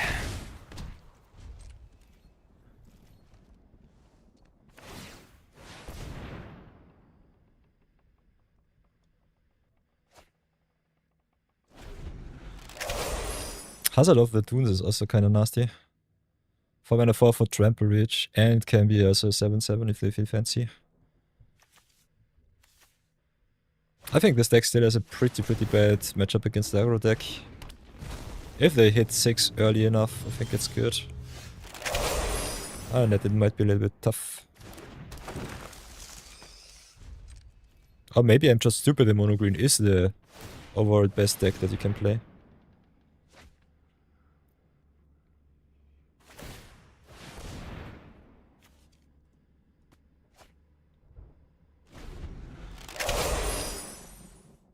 But yeah, look at this ramp package. Lenovo Elves into Weaver into Zaan is kinda busted.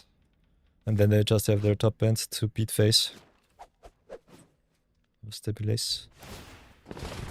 Moose count also always at 1 for Bambit. So the most important part achieved.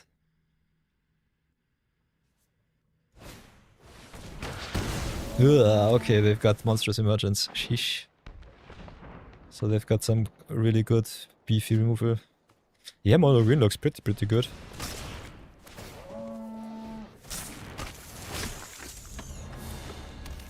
This looks busted as hell. Especially the reachers annoy me a lot.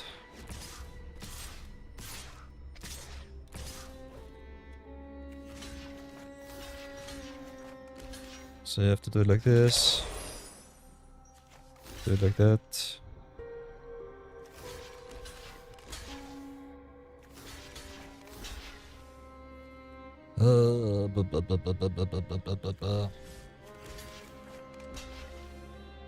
They still have a beefy boy left. So yeah, they smacked me for 6. Big question is, do I want to get rid of the Trampler or the Reacher? I think they get me not low enough. Do they really care? Maybe get rid of the Reacher here, just in case. Yeah, they have another Reacher. So yeah, the Tramplers are the biggest problem, I would say. It still looks pretty terrible for me. Forcing me into all of these nasty 2-for-1s.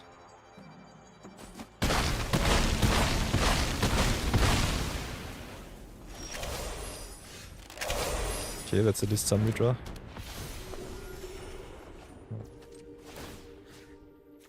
Cup here. Gain some life. Still doesn't look good. Anything good in green that I noticed? Depending on the format. If you need standard pop, I think this deck looks busted. Don't even want to think about the mirror match though. But mono green was always a good contender. If you're talking about the Ninja Turtle set, there is a card that gives all of your activated abilities a discount by 1. That one is pretty busted. I will show it to you afterwards. So yeah, I will die to Vanguard just drawing our opponent their whole deck. I think I just concede. I don't really want to play this out. This kind of looks stupid. Sadness. Pure sadness on this deck. Oh, there's a package is nice, but I think it's not nearly as busted as this mono green build with a million life gain big chunky creatures. But I think only the Vanguard won in the game because it never ever ran empty. Let's go for another one.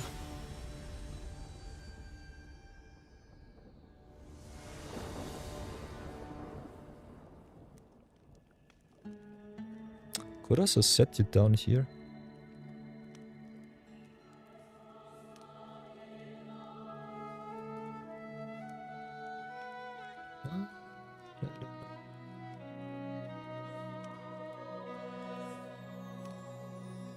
Yeah, I'm still only at 1 win. Today is definitely not my day. This event is kinda nasty. Did a lot of deck brewing and a lot of just chatting.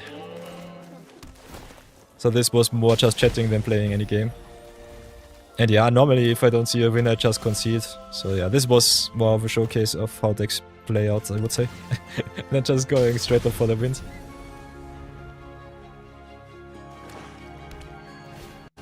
But yeah, if you want to show everything off that we can... I think getting you up there is the best way to do it, chat. Oh, we have to discard, which sucks. I think we'll go for the deserts too. Tinker's Toads. Could also dance of the tumbleweeds just to ramp up into good stuff. Yeah, just do White Weenie if you want to get the wins. I personally think White Weenie is not even good. Do it like this.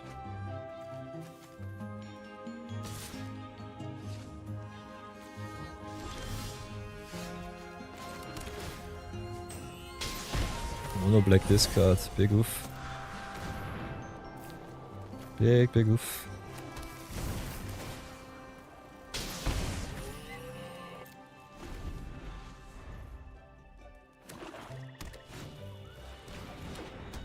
Blech. Sadness. Pure sadness. Their win condition is annoying me out of the game. This is control at its finest. What the heck? Maybe I should get the Vanguard in. Just for the kicks.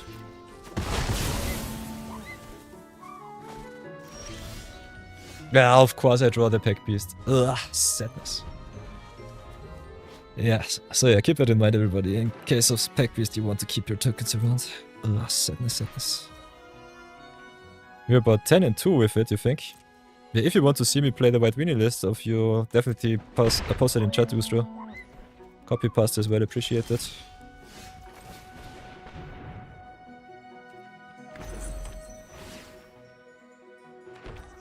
So yeah. I think the blocks against their discards Weenies was fine. If they have ninjutsu I will be sad. These kind of decks normally want to play something flashy. But yeah. Holy moly.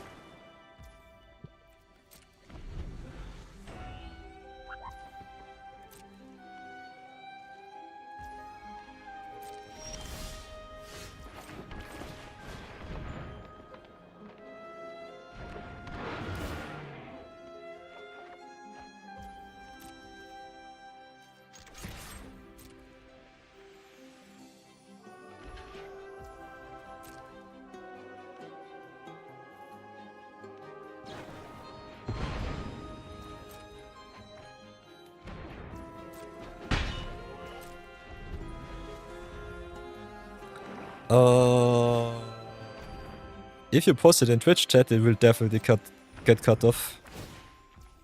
I would copy it into a deck builder like Architect or just Goldfish. And then just post the link. I whitelisted all of the links, so browser links should be fine.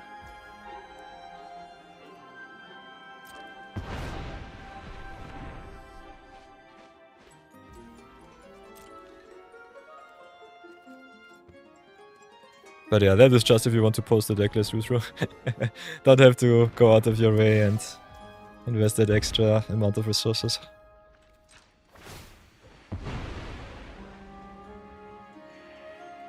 So everything at this value is definitely appreciated. I'm a little bit too focused on the aggro matchup and just get paired up against all of the control players in the world.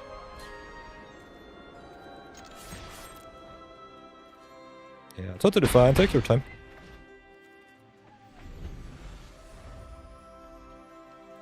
Kinda excited to see another list from chat.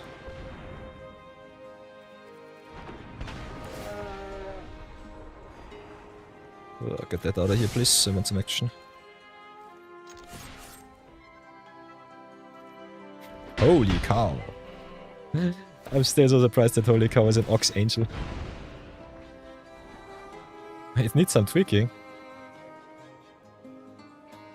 Haven't you been the one that said he is 10-2 with the list, Israel? But yeah, never mind me. I think we can finally leave. We could try and go for the cosmetic too if you feel fancy.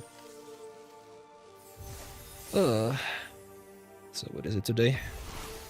20 gems, perfect, thank you very much, Arena. So yeah, if you have already a very full collection like me, grinding for this kind of event, more than often not really worth your time. Let's see if I can get my third win before Uzuruk posts his list. Can be sweaty and just go... what's it called? Queue up and then concede if we don't feel like it.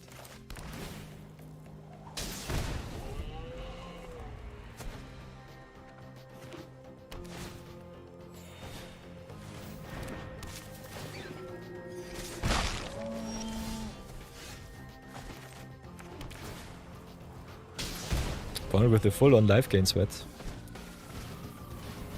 Kinda respect that.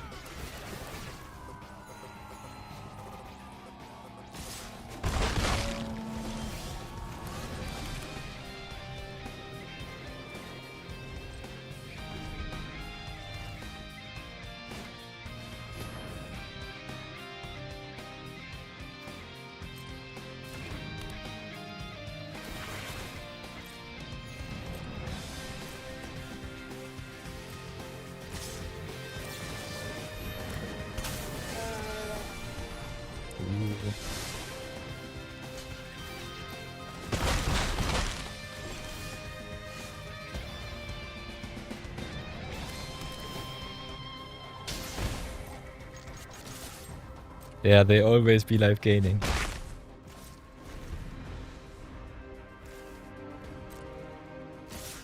We're pretty lucky that the opponent doesn't hit the land drops. But even then I think the removal at the moment in Stunner Pop pretty sucks. Sucks pretty bad.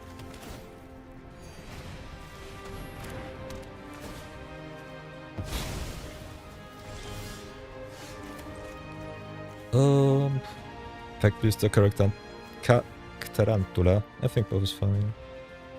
We'll go with the big burly spider. Spooder for the win.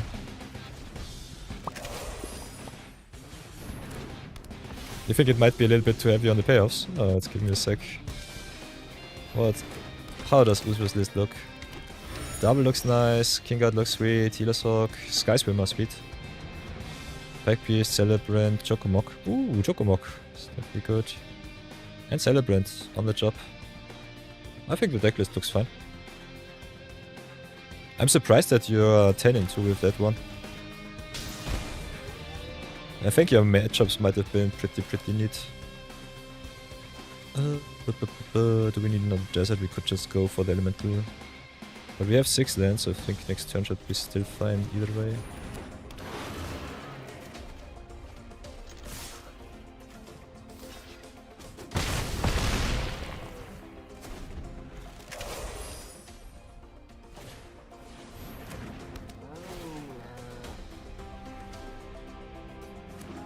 Opponent also with the full on value list. Kinda nice.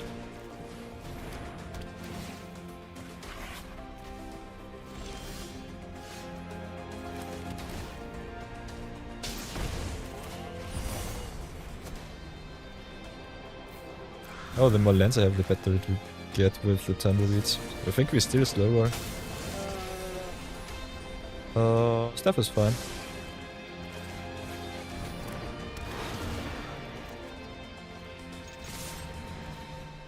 Yeah, I think this deck looks kinda nice. Kinda like it.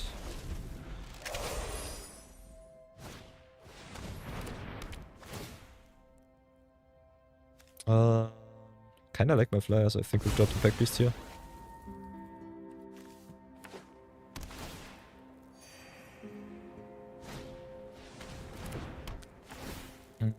Getting rid of the deserts too. Want all of my value.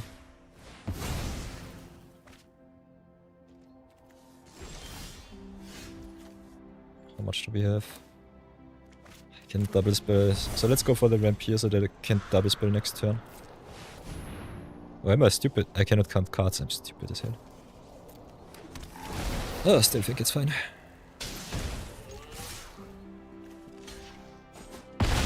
Ooh, Spicy Hero Brian.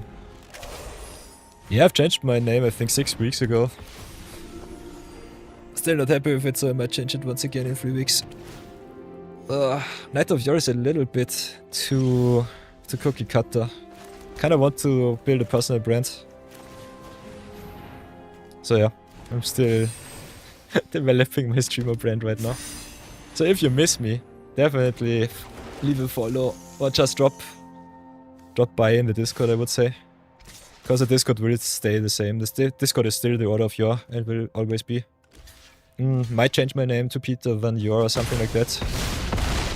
Kinda want a 1 or 2 syllable name though, so I'm not sure. Having a nice moniker on Twitch and on YouTube is something that I desire, but I'm so bad at naming myself in-game and off-game. Gamer tags are terrible. And going full on Monty with my real name, I don't know. We'll see. Stop it. Yeah, listen, Mal, you have the perfect name already, so I don't know. I'm just a very indecisive, tiny person.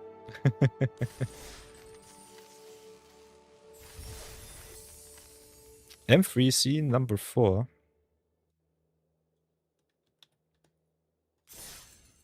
So let's get ourselves a cosmetic and get the hell out of here. Pete of Yore. Pete the potato. Maybe I should go after burnt peanuts. Burnt peanuts naming convention and just call myself Potato Pete or something like that. So M3C number 4 does not work. So yeah. By the way, if you've read over my gamertag, M3C number 4 is Ula deck.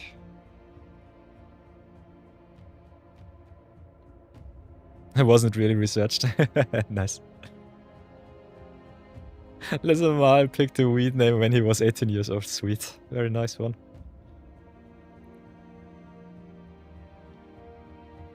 Yeah, Tsuki, that's the 5-color commander that I've mentioned before. Ulalek is kinda neat. If you want to play Eldrazi, Ulalek is one of the best Eldrazi commanders out there right now. Handcrafted by Wizards for commander players who want to play all of the spaghetti monsters. Yeah, it's a legacy card, but you normally play it in Commander or Brawl. If you go here, by the way, and want to find out what card is legal, you can always go to Scryfall. Oh, I don't even find Uralek. Never mind me.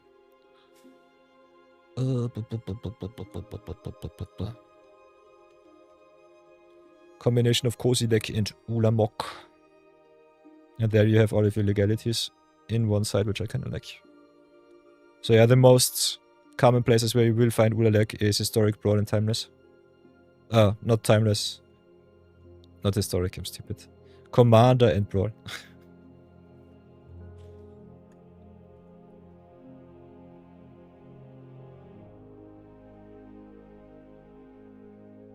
Ulalek is not very good in Brawl. I think he's fine. 5-color shenanigans are always good. You just need to put some sweepers in your deck and then just go to town. If you play against blue control, you're always fudged, no matter what you play. I even struggle with my Ajani deck against mono blue. Or blue-black control, so yeah, it always depends on the matchups. Totally true also. It's definitely matchup dependent. Some people are also getting burnt out in Brawl these days, which I think is not very healthy. But I still think Brawl is the most tolerable format, I would say, on Arena. I think every block constructed format sucks, and limited is hop or drop depending on how balanced their game testing was during the development phase.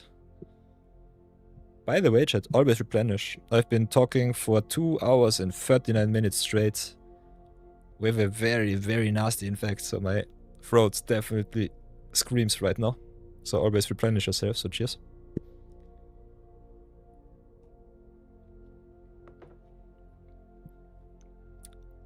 Other than that, I personally think you can play whatever you want. It's especially an arena where you can queue up, queue. It doesn't really matter if your deck is good or bad. It just depends on what you queue up against. If your opponent plays monocolored decks and does not curve you out with a very aggressive curve, I personally think you can even win with 5-color shenanigans decks against cards like Midweek or other very nasty green commanders. So yeah, depending on the opponent's game plan, Magic has always been and will always be rock, paper, scissors. So never ever feel bad. Ooh, Marathon. Subscribe moderator in the house, you'd love to see it. How do you do, Marathon? Ninja Dean. The naming conventions with Teenage TMNT was so strange. All of the pizzas, and then the Ninja Teen and the other stuff. Whenever a creature you control leaves the battlefield, each opponent loses life is kinda nice for aristocrats. Creatures you control get +1/+1 with Menage is kinda neat for tokens. And creature cards in your graveyard have sneak. Whoa, that card is busted. Marathon, what have you dug out there? All of the but yeah, jokes aside, I think all of the classes from TMNT are pretty busted. I think only the green one is a little bit corner case, but everything else is chef's kiss. Pretty strong.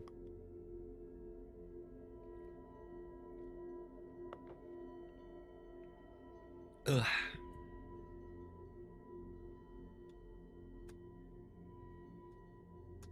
Yeah, if you have a very aggressive deck,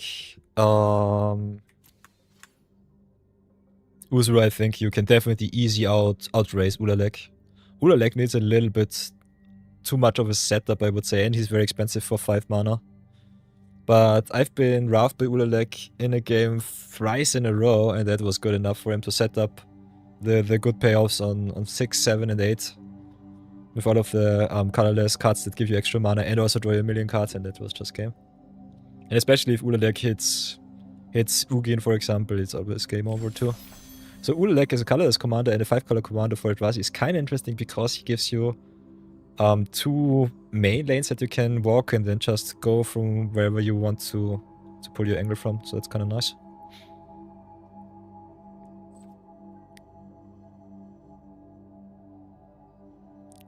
Yeah. What was the curve? Let me remember. What was the Ulalek curve? I think on 6 they Immortal Sunned me, which was awesome against Merjani, never being able to activate. On 7...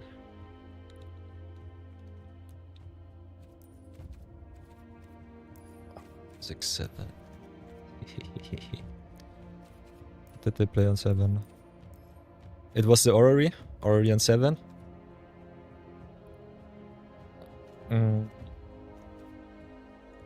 And on 8...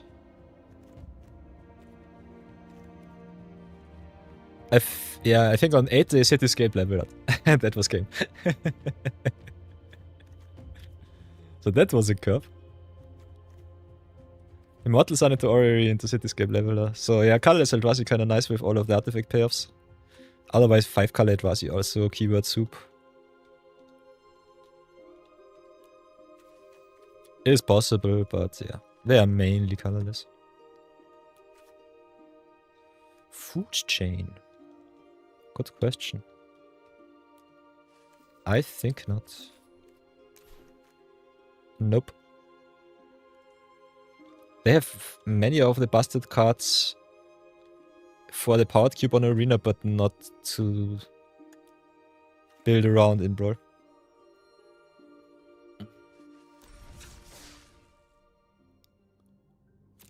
It's on Arena. Maybe I'm just stupid. Food chain is added. It's in a bonus sheet. But yeah, if I search it for a Brawl deck, I normally should be able to find it.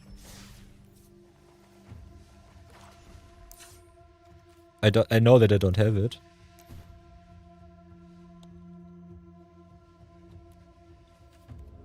Because not collected is also the special sheet. Maybe I cannot write. That could be also a thing. Ah, there it is. Food chain. Ah, with the TMNT. So is being food chain added to Arena good enough reason to get you to play Italy? What Italy? We have more than one. Exile a creature you control at X mana of any one color where X is +1. Exile creature's mana will spend this mana only cast creature spells.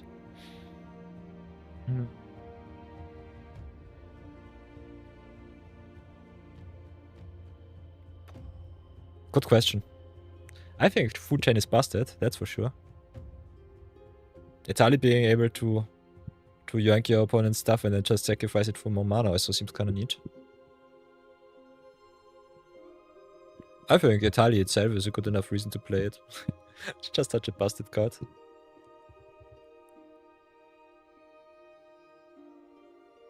Yeah, I'm totally blind. I also had the 7+ filter on. Thank you, my trusty companion. I know which one. Totally true, Usru. I always know it. Yeah, now we can food chain Squid the Immortal. The infinite combos are ever so close to coming all to Arena. So if you don't know him, Squid the Immortal, you may cast this card from your graveyard or from exile. Gives you infinite death triggers, gives you infinite mana. Whatever do you want more? Hi. So yeah, Midweek-Magic is done. Finally. Respectfully. So get that out of my title here. Big question is if you want to see some TMNT-Draft. I think the set overall is fine-ish. You can play it in an 8-player pot. The cards are mainly cookie cutters, so you can definitely get, I think, an experience out of it that is like an upgraded Foundations experience. Not sure if it's enjoyable to watch though.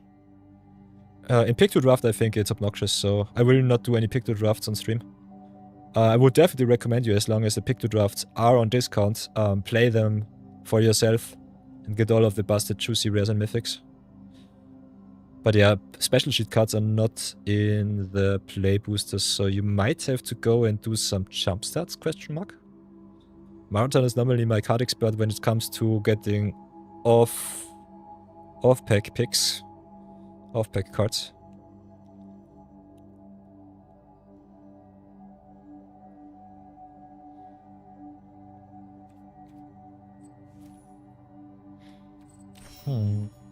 So if you want to see me premier draft some Teenage Mutant Ninja Turtles, let me know.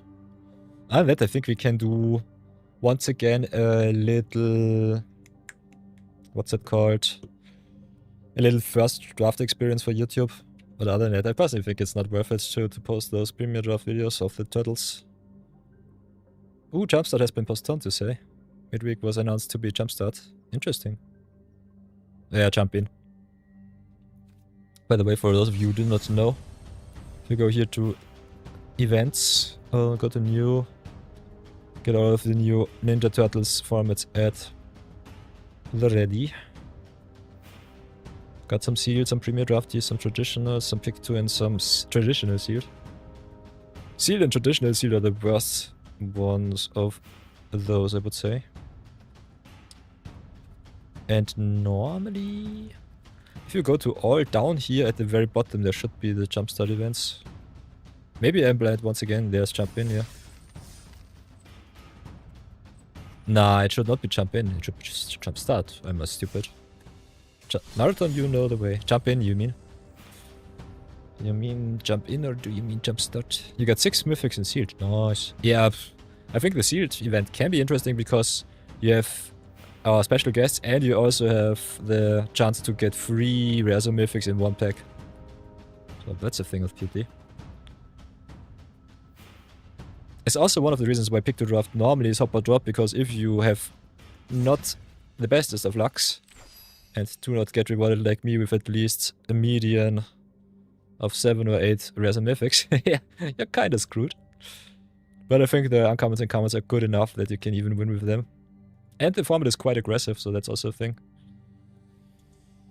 Oh, so yeah.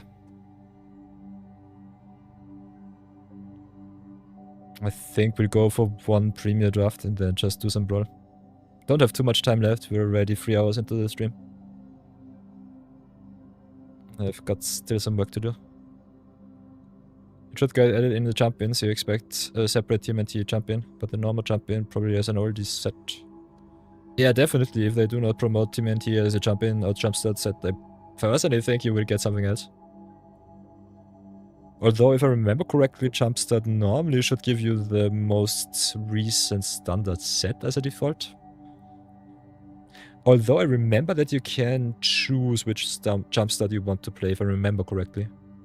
Kinda checked it out once and I got the whole variety of the Jumpstarts. Or maybe I'm just stupid and I was looking through the store. You know I'm an old man, so who knows? Who knows, who knows?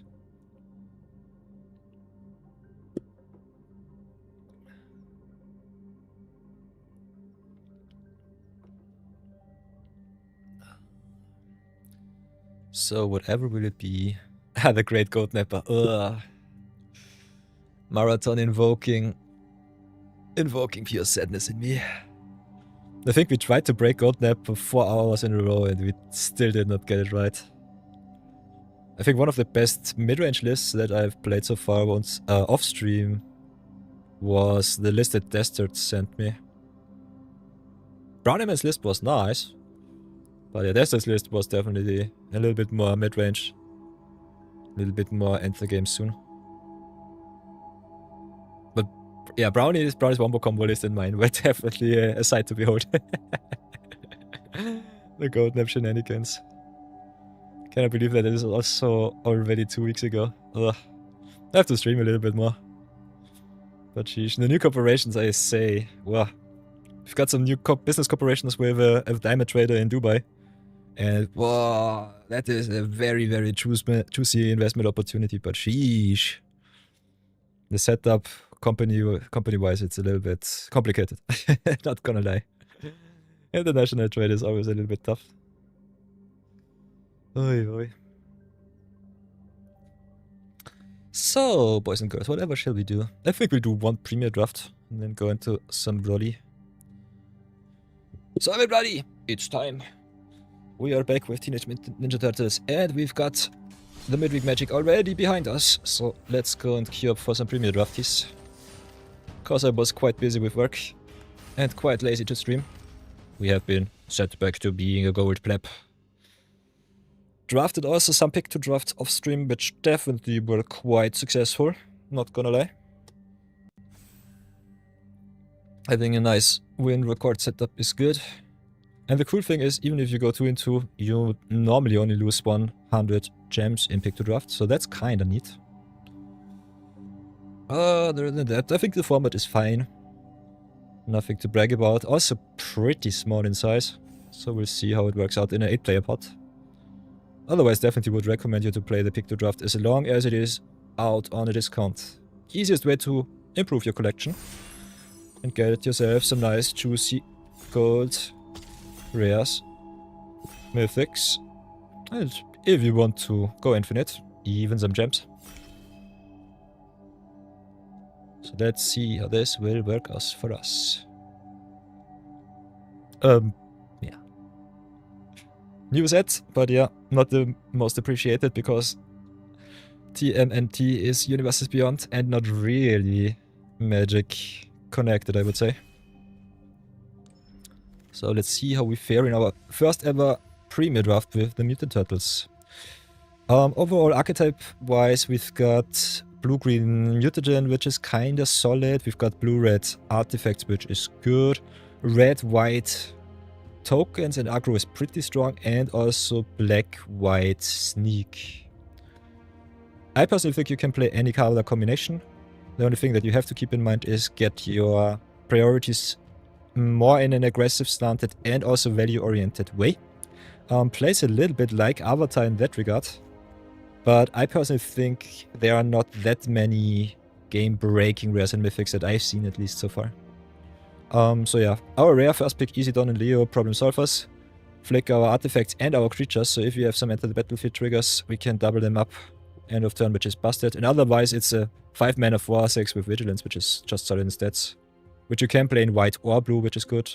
Second pick, Easy Casey Jones. This card is really good in blue-red artifacts. And otherwise... yeah, I think Mona Lisa is fine. Fixing you in any color. So, second pick, what do we have here? Still not sure how good green is, but I think Venus Torn Between Worlds is very good if you go blue-green mutagen. Brilliance Unleashed also kinda solid as a removal. A little bit expensive though. I think the format is so aggressive that you kinda need to get yourself the cheap removal interaction like the Tenderize, for example, in green. Definitely played some games into the late game because the big burly creatures stall out quite well. But yeah, Brilliance Unleashed kinda nice because it's a 2-for-1. And getting back a creature and removing an opponent's medium-sized creatures is kinda neat. So, choice between Brilliance Unleashed and the Venus Torn Between Worlds. I personally think Venus is better. Kinda want to try out the Brilliance Unleashed though, if I can. So yeah, I will take the Brilliance. Other than that, the Frog Butler is a pretty solid pickup here. Yeah, Pizza Face a little bit too expensive for what it does in green-black. You can play green-black food too. Or green-black Revolt, if you want to name it like that. Because it all of the green-black cards with the Disappear care about permanents leaving your battlefield. I'm personally a sucker for evasive good stuff, so I'm more inclined to pick up the Wraithily here over the Tenderize. Although I'm a big fan of Tenderize, kinda like this card a lot. And there are some nice juicy Wombo combos, especially in green with the Butler having Death Touch. Also in black with the Skrillanoids having Death Touch. So really, really good. Yeah, the guy on the left is in green for sure now, with the Venus. Yeah, I think in pick 1 draft it's definitely possible. But yeah, we passed them twice. So if we want to cut them on green, we can definitely do so. So what else do we have here? Can go for the Frog Butler, stay open, get us some fixing. Return to the sewers is fine, not the biggest fan of that. Grounded for Life is solid. Picking removal high is definitely something that I like. Having the extra tempo with the Frog Butler here is definitely worth it though, in my opinion. And it also fixes you for off-color splashes, which you can get because you have the dual-colored common cards here. So I think... yeah, letting removal go is always a little bit tough. Big fan of the Frog Butler though, just giving us the acceleration here. Another Brilliance Unleashed, okay. So red-blue definitely is a possibility. Ice Cream Kitty, also one of the best commons for the black-green deck. In conjunction with the Ragamuffin Raptor, which can go infinite. And also can fetch you up the black pizza that destroys a creature for 4 mana, so that's nice. Other than that, Leonardo Big Brother, one of the better cards for the red-white aggro deck. I kind of want to pick up removal here though, so I think we can either go Ragamuffin Raptor. Or we can go Brilliance Unleashed. I think we'll go for another Brilliance Unleashed, see how bad it will be. Not the biggest fan of blue-red removal-wise overall. But yeah, you can splash the Unleashed with the Butlers here and still be fine. Saved by the Shell. Looks awesome. Ooh, Path to Exile. Path to Exile as a special sheet card, also interesting.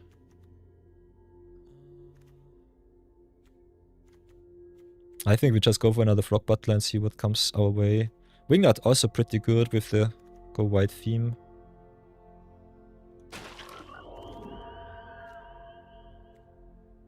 Rocksteady is fine-ish. Another Frog Butler. Retro Mutation for some more removal.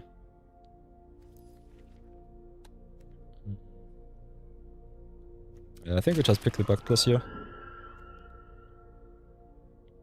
Go Ninja Go is fine. Stockman is okay. Building for the splash for the Unleashed. If you want to stay green-blue.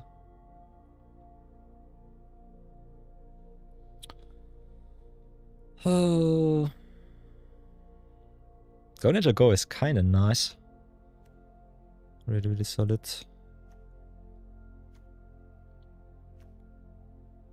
I think we go for the fixing here over the removal.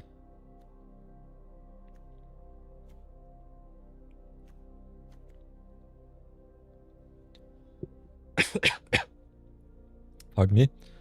Halfling Ace is fine. The activated ability is pretty expensive though. Point Squad is fine if you got tokens.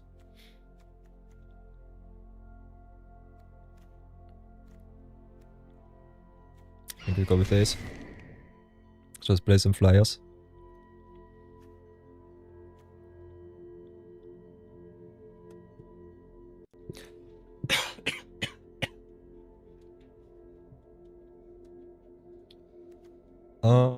Trial to Range is fine.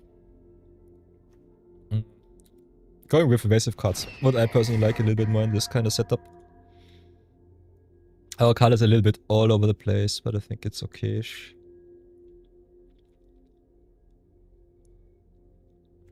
Yeah, pick the Grounded for life.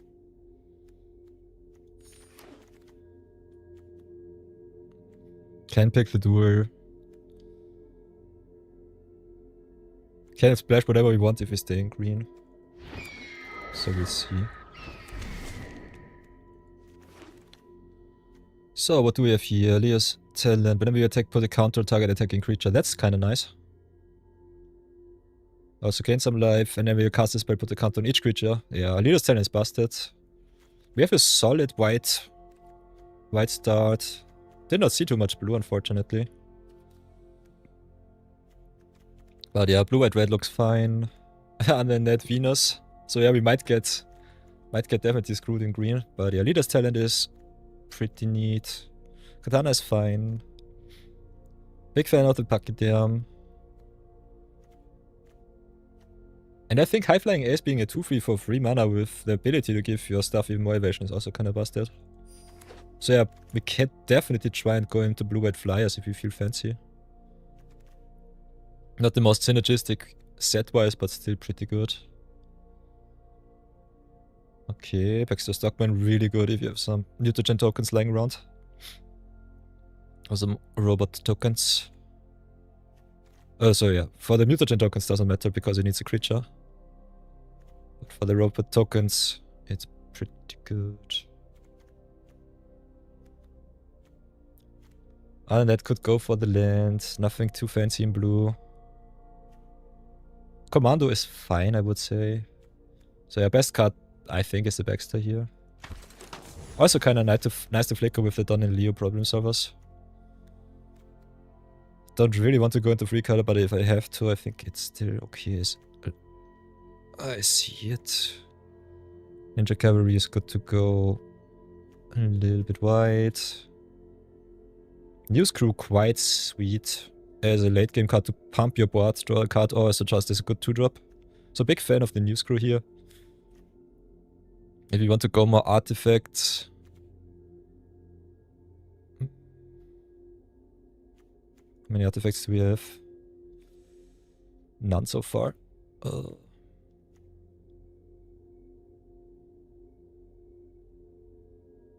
Henchpots is fine.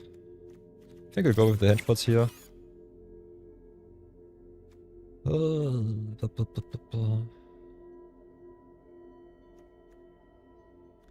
Cheetah, Cryptid. Another Flying Ace. Yep. Pretty heavy in white from pack 1. And that another EPF point squad is kind of interesting.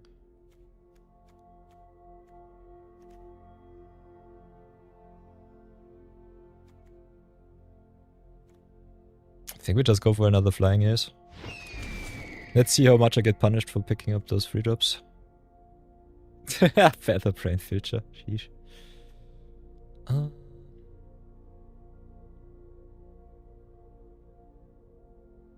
Droid is fine for some protection. Cavalry is a solid 2-drop though. Tendera is also pretty okay as a removal spell. We don't have any big spells though right now, so I don't know. I think our lane is more in artifacts and we just ignore the frog butlers that I picked up.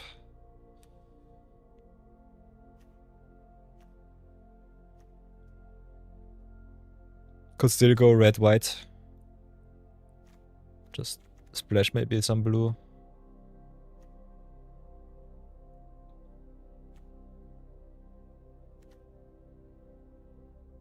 I think Janica is fine. Also good with the Don and Leo. Another new screw. Shredder's technique coming by. So I'm not sure about the frog butler here. So we definitely base white. The question is what else are we? Another building for some fixing. New screw just to have a good 2-drop.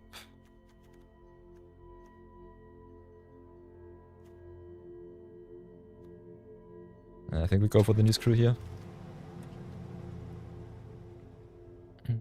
Bow is nice.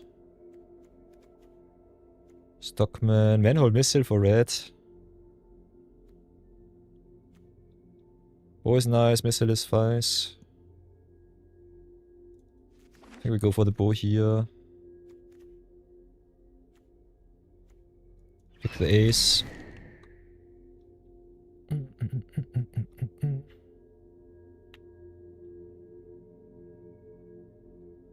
So I think green is definitely off the table. Marathon totally right. The signals that I sent to the left in green were definitely pretty on point. Not picking the fixing here. I might come back to bite me, but we'll see. I think we go now for the land instead of the Stockman.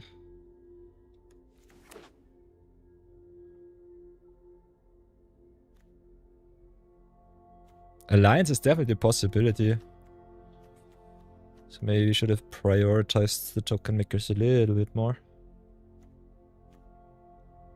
Stockman can also be kind of nice for just for fixing with the island cycling here, so that's good. So if we want to keep the blue-red dream alive, it's fine. What else do we have? Musicians is awesome. Warthog is also solid, I would say. Bebop. Yeah.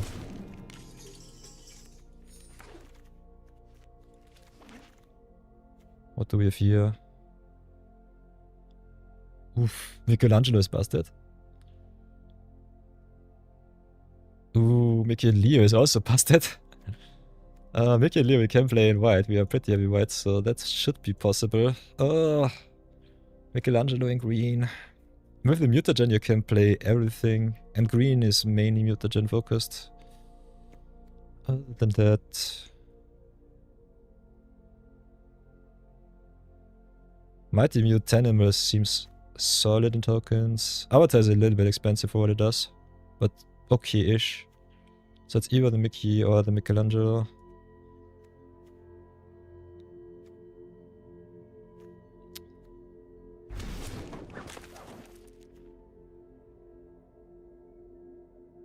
Cool, but would more of a constructed card in my opinion. Uneasy Alliance, really good removal for white, and we're still lacking a little bit in the removal suite, so that's good. Cavalry from artifacts would be nice, but yeah, cannot let the Alliance go by.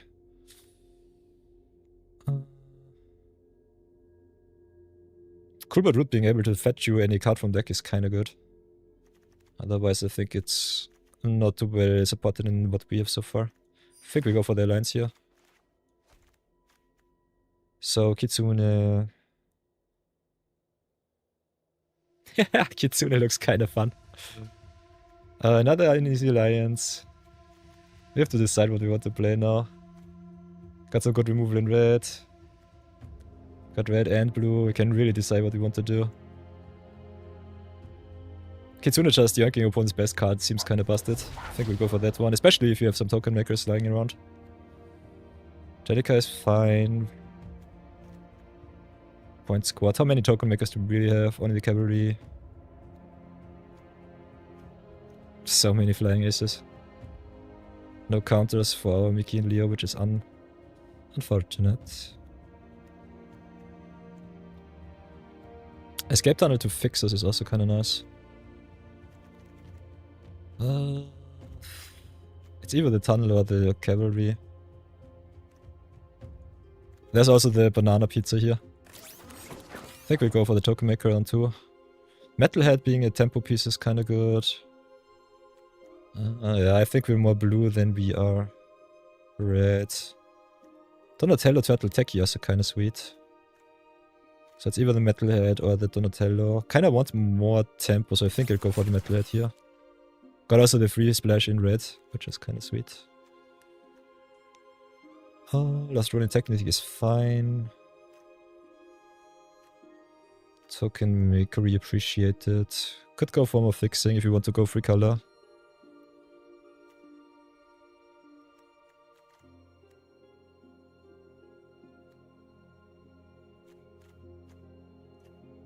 I think we go for the tunnel.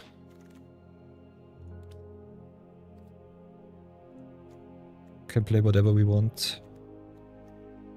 So now it's a commando. Leonardo is fine, we don't have too much token makery. Go Ninja Go is definitely sweet. Nunchaku is fine for green, nothing else for us. Assets is fine-ish. Can pick pizza if we need more fixing. Another musicians.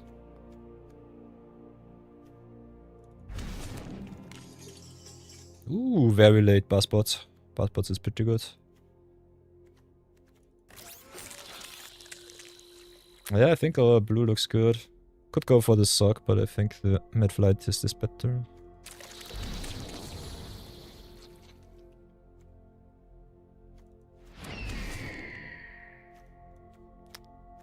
Yeah, maybe splash the red, but I think we don't even have to. Just play blue-white and be happy with it.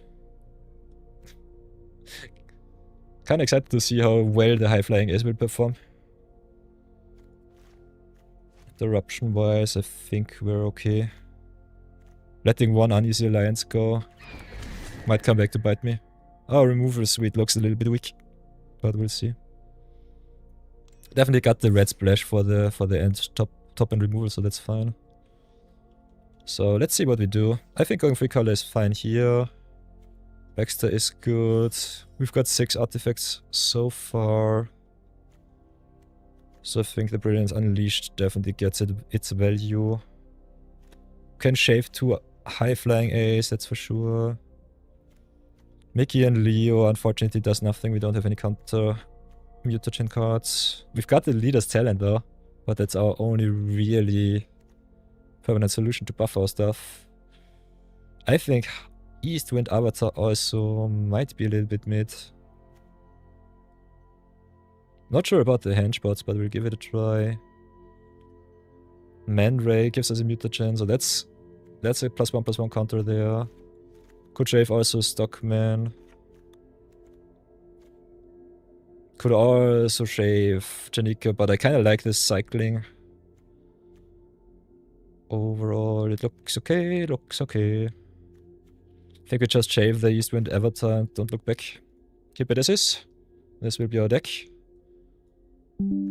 Oh, we're looking with the ads. Perfect. So I think we'll just go into some games, have some fun.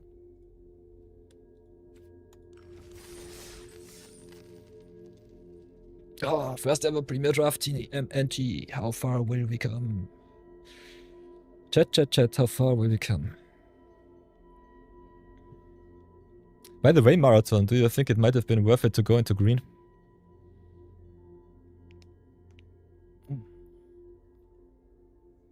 I think we did not see... Yeah, hard to tell.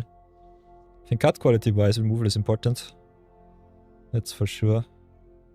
But removal that it needs a creature on board is always a little bit tough to evaluate. Still a big fan of the Tenderize with instant speed shenanigans.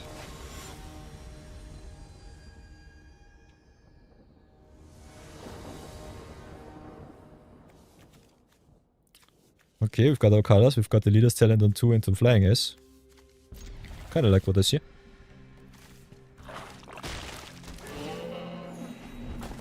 Let's pray that we do not get out aggroed.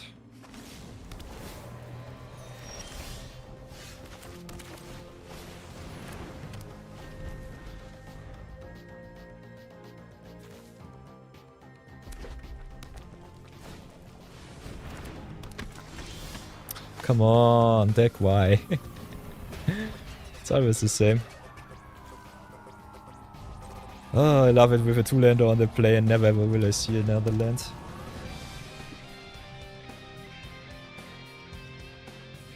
Although I gotta say, I love the music and I love to nom on the pizzas. Nom nom nom nom nom.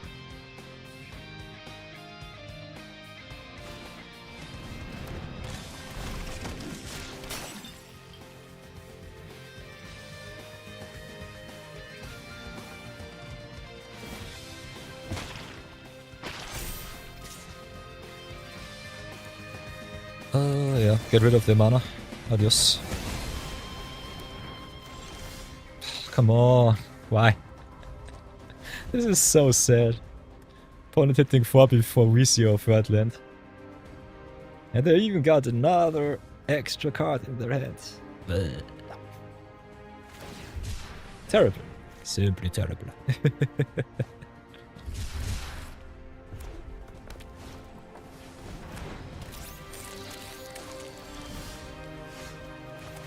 At least we hit some 2-drops. But yeah, this looks pretty bleak. Not gonna lie. 50% chance to draw another land. Yeah. In 4 turns we did not. So maybe I'm just cursed when I'm premier drafting these kind of sets.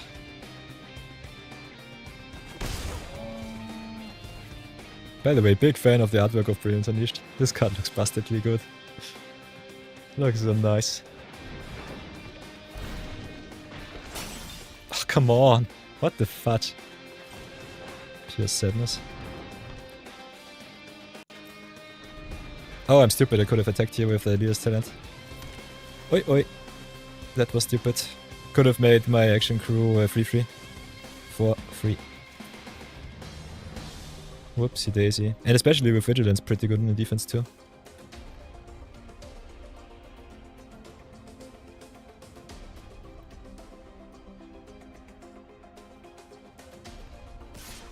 Bye bye.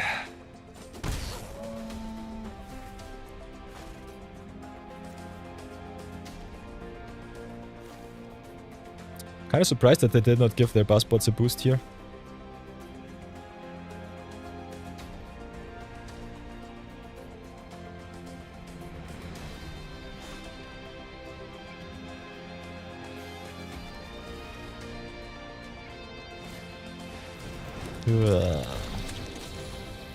So yeah, these lines are pretty bad.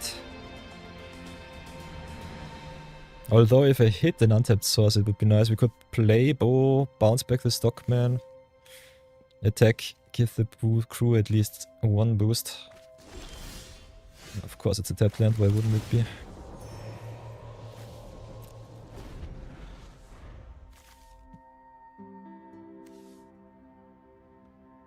Interesting that they dropped the henchpots here. This scares me a lot.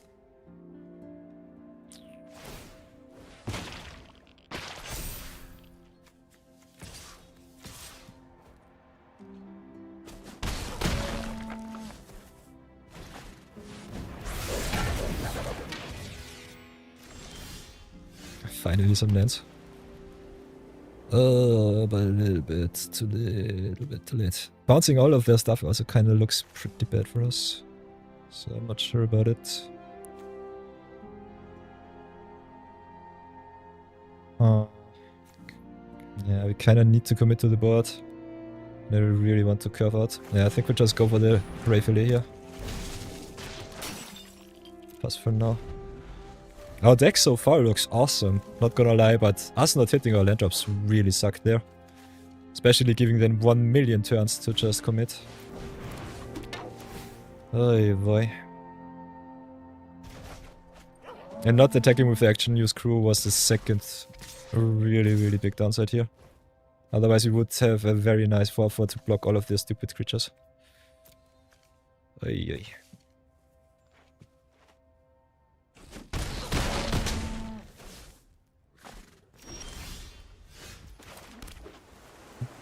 So how should we do this? Can attack, which is fine. Need to get some pressure off my back.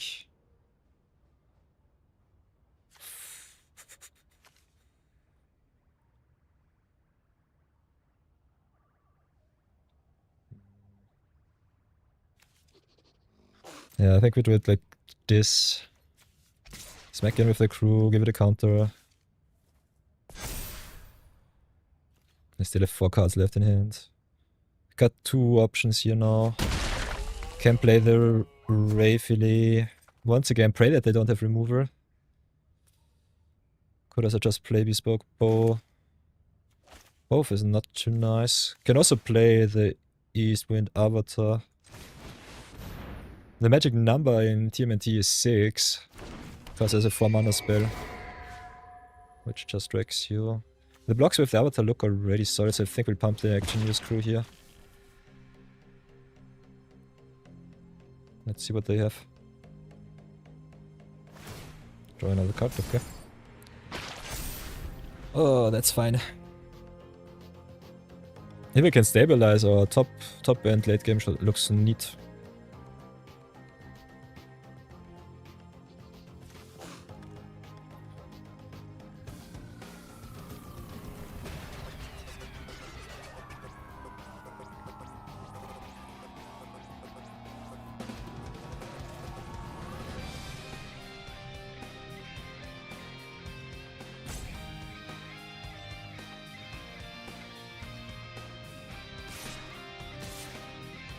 Yeah.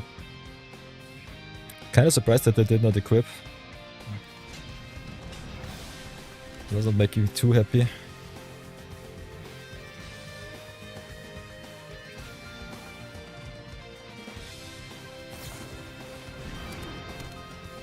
Mutations, interesting. Okay. And burn spell. Pump spell, okay. Oh, technique instead, okay. Draw spell. So yeah. Oh, all of the taplins in the world, you love to see it. So first things first. Get ourselves the second planes. Cry ourselves a little bit to sleep, but not too much. Play the Rayfilet. Get a little bit boost. Counter on our Man Ray. Smack in for free pass. Poink.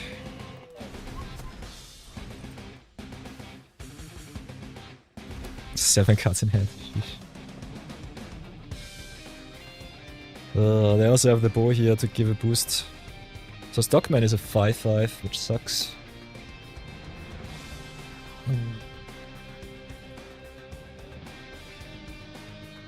So yeah, we got 2 choices here. We could have gotten the Stockman back into hand, keep the pressure totally off our back. Yeah, it still looks pretty bad. Us having to take off 4 turns was so stupid. Otherwise we would have definitely had a very good shot at winning this game. I think our opponent also did a solid amount of nothing for 1 or 2 turns.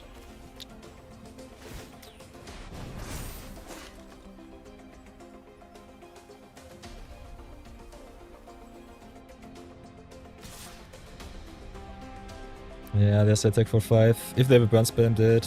If they have a pump spell, I'm dead. If I double block and they remove one of my creatures, I'm pretty sad. I will take it. I will not take the chance here. Let's see what they have. Yeah, I started with a 2-lander and did not draw my 3rd land after 5 draw steps.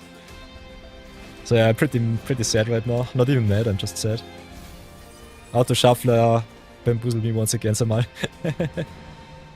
Ooh, you've been updating these, nice. But yeah, I think the set looks fine. Opponent also 10 cards deeper into the deck than me. So that's a thing of beauty.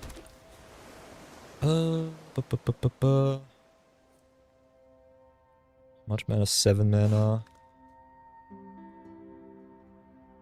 Really honest, I think we just destroy this stock, man. Could just bounce it, replay it, let them replay it.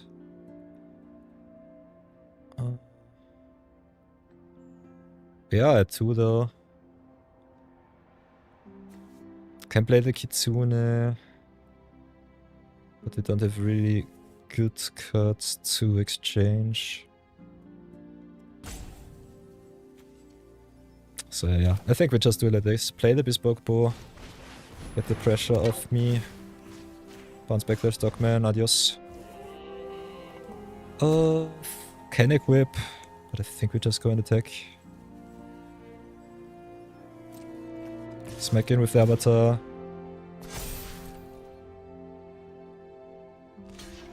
Late redraw, interesting. Also no flyer is really good for us. Play the high flyer ace.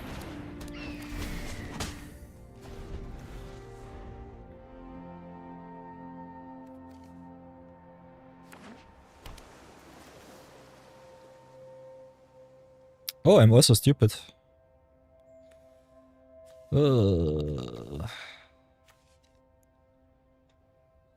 Might be stupid. We'll see. We'll see.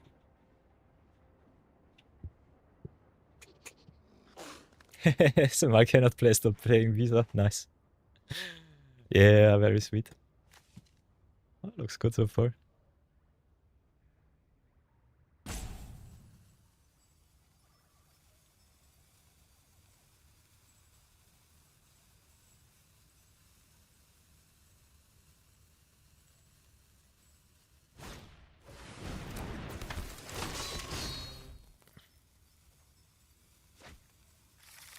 Another bow, sadness.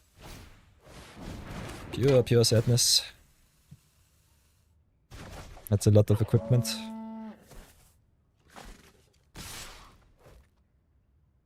Am I dead on board? Question mark. I have to block like this. Do they have the pump spell? It seems like it. Because I even could have equipped the bow here. Yeah. Sadness. Pure sadness. So yeah, first loss unfortunately. Very, very unfortunate loss. Us not hitting our land drops really killed us there. Otherwise I think we could have had a very, very good game. Okay. Before we continue everybody, we'll be having a short delay break. Because I have to use the restroom. And Ed will be playing in 4 minutes. So we'll be taking a longer ad break of 3 minutes. Get yourself some drinks, some snacks, and then we'll continue our drafties. Until then, have an awesome time. Enjoy the music and see you soon.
Oh, I'm back. Ads are over. Let's continue. Let's continue. Oh, for everyone who dropped, who came back, who bounced, this is our deck for today. Nice little 3-color artifact slash flyer deck. I think the deck overall looks fine. First game we were a little bit betrayed by the magic gods. If you have untapped.gg in your extension, you normally should be able to, whoops, see to the left and just make the deck big, as you can see. I can also do it on my side, so if you want to see the deck list, let me know in chat. Otherwise, let's continue. Got the red splash, got our blue cards, one more combo with the flicker, so that's nice. So let's see how far we come this time.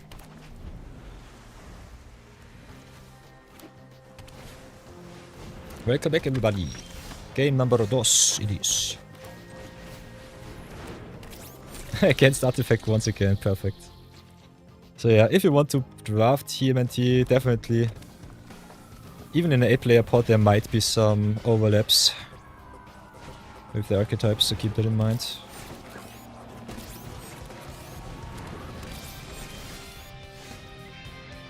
Oh, there's a red splash, nice. I think we'll do it like this.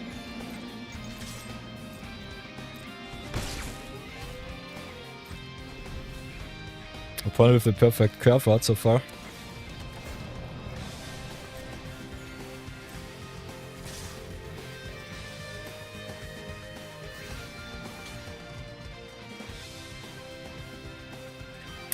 Do I want to block right away? I think I don't have to.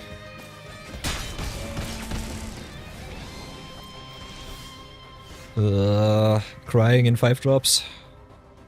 Pure sadness.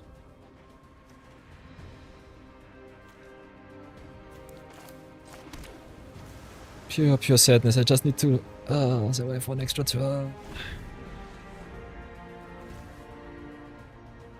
Go Ninja Go. Oh, the flavor of the card is definitely spot on for the TMNT set overall.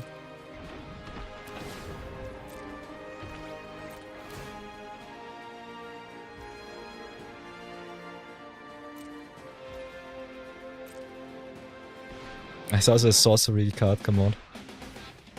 Sadness. So yeah, have to do it like this. Eat another 5. At least we draw another one. Ooh, Unleash is nice. Do I want to fetch? I think not. Yeah. Just play Janica and pray. Pray that is good enough. If you can drop Don and Leo next turn, it should be fine.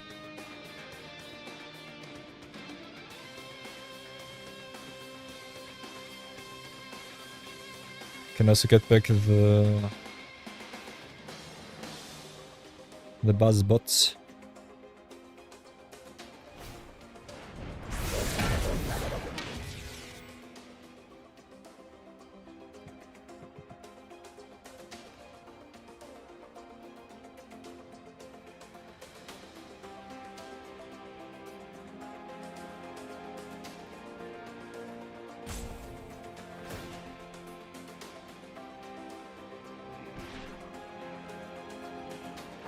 Yeah, just jump here.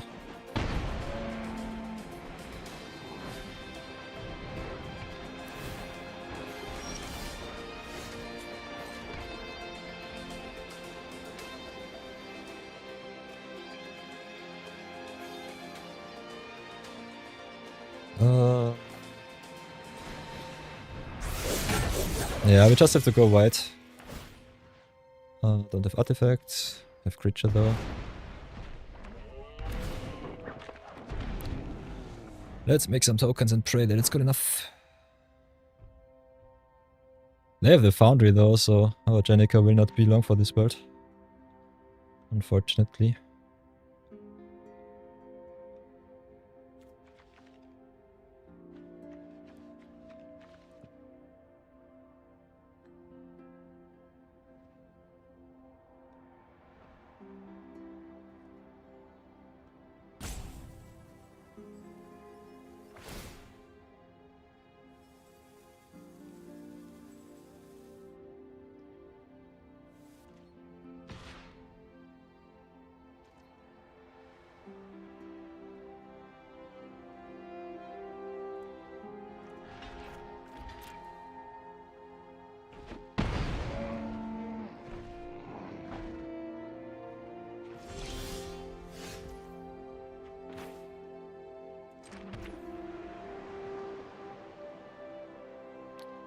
So 7 mana, cannot...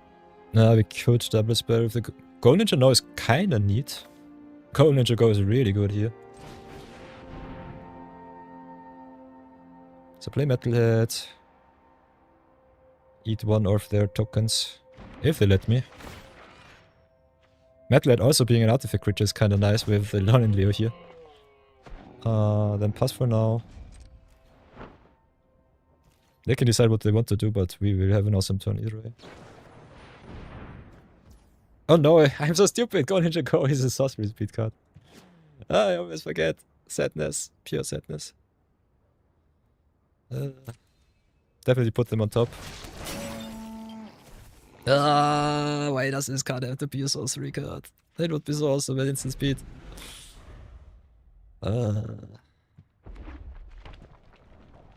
Also getting rid of this Stockman here is my highest priority. I think I'm just dead. Mouser Foundry, pretty good card.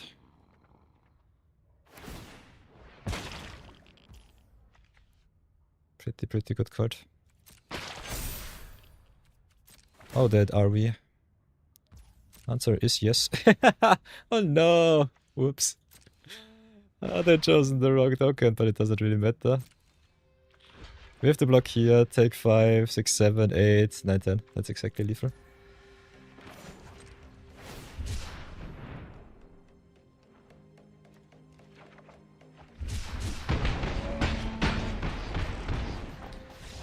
Oi, oi, oi, pure sadness.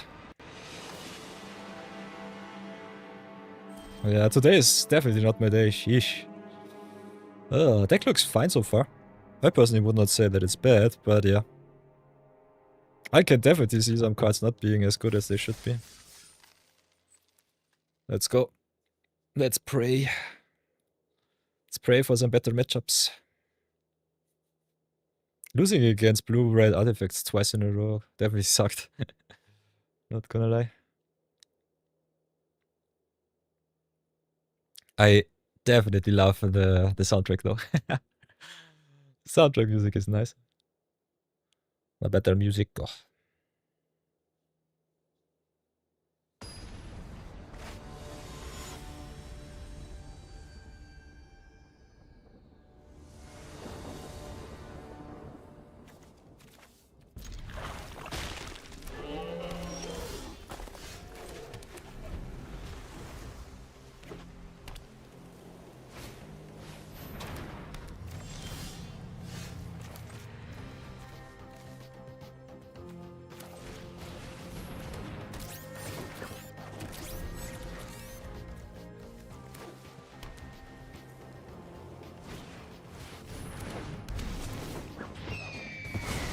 Token bye bye.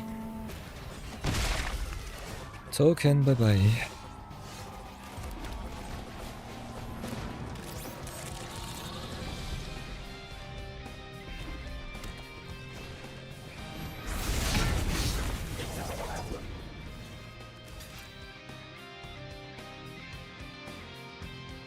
Red-white aggro on the play with the perfect curve. Ugh, you'll love to see it.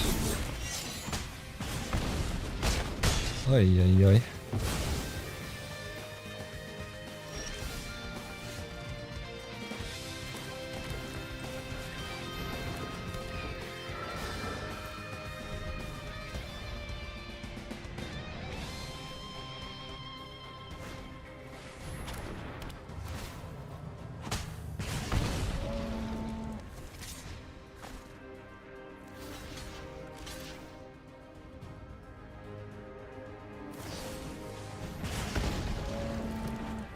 Still a 2 for 2.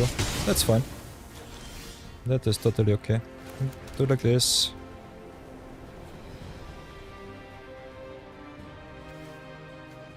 I think we drop the Jenica. Try to stabilize, go white. Stockman would also have been fine, but I kinda want to keep all of my hands. Lands. Hands. Ah! Say they try this, bastard. This card sucks. Come on, anti-plant, please. Oh, Come on. Pure sadness.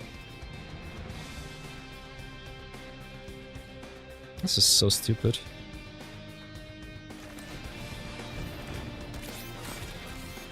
Yeah, get rid of the token.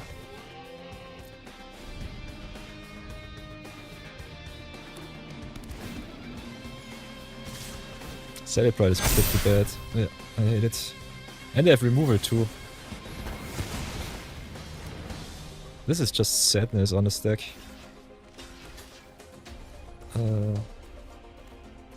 Are we dead is the question. We had one, so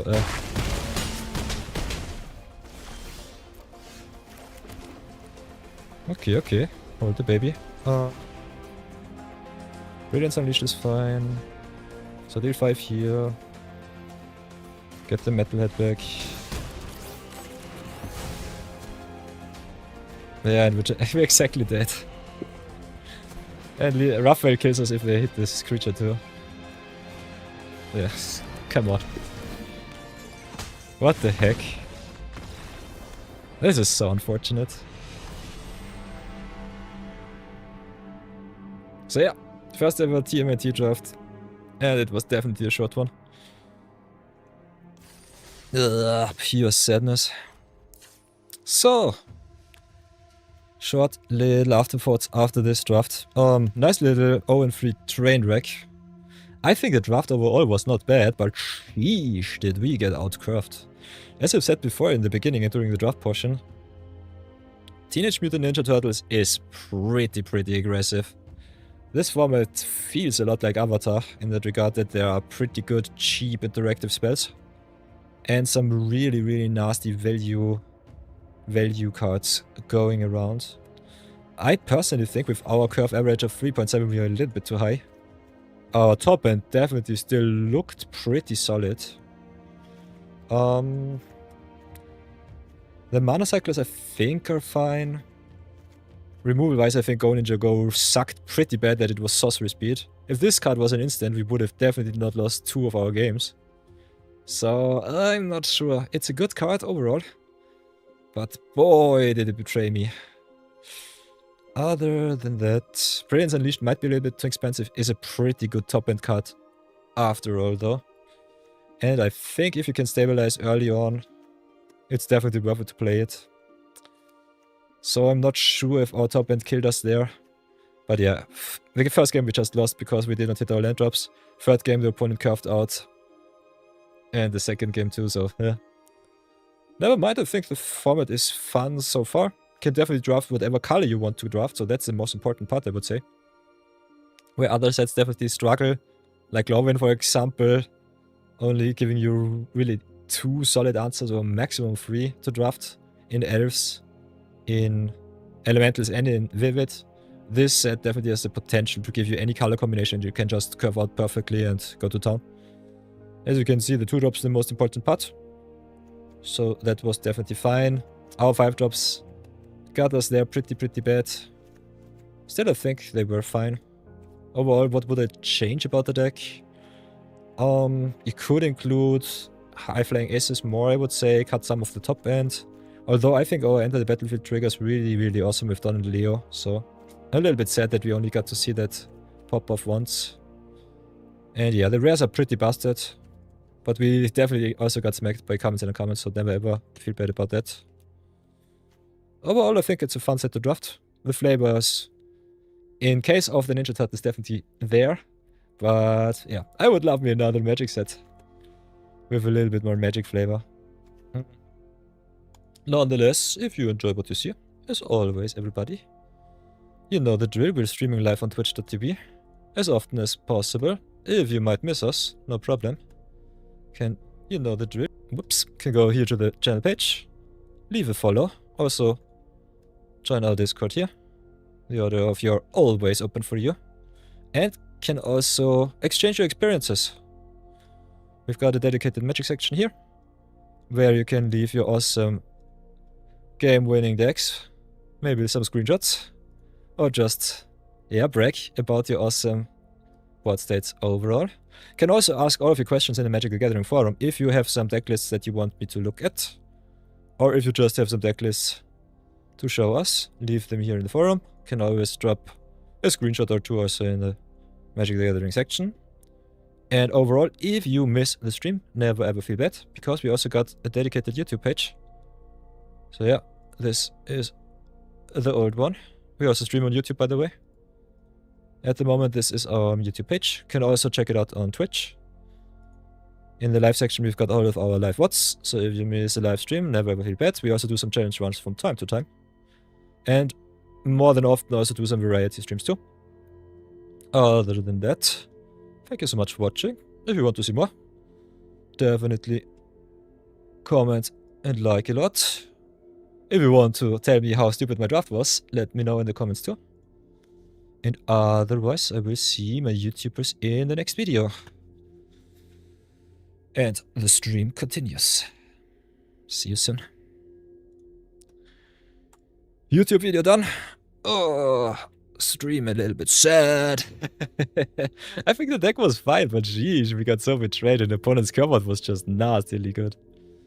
Oh, losing the coin toss once too often.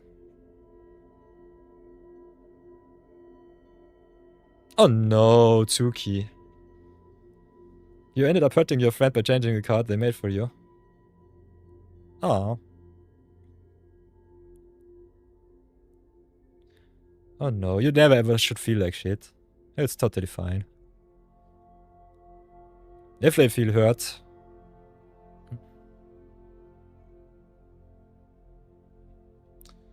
I think they will get over it. And you changing the card is not really the case that you think the card is not worth it also. It's just making some additions that you can play it. Can always play it like you've gotten it, so it should be still fine.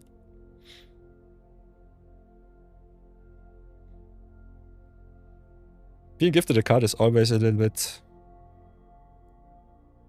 personal. That is something that I can get behind, so.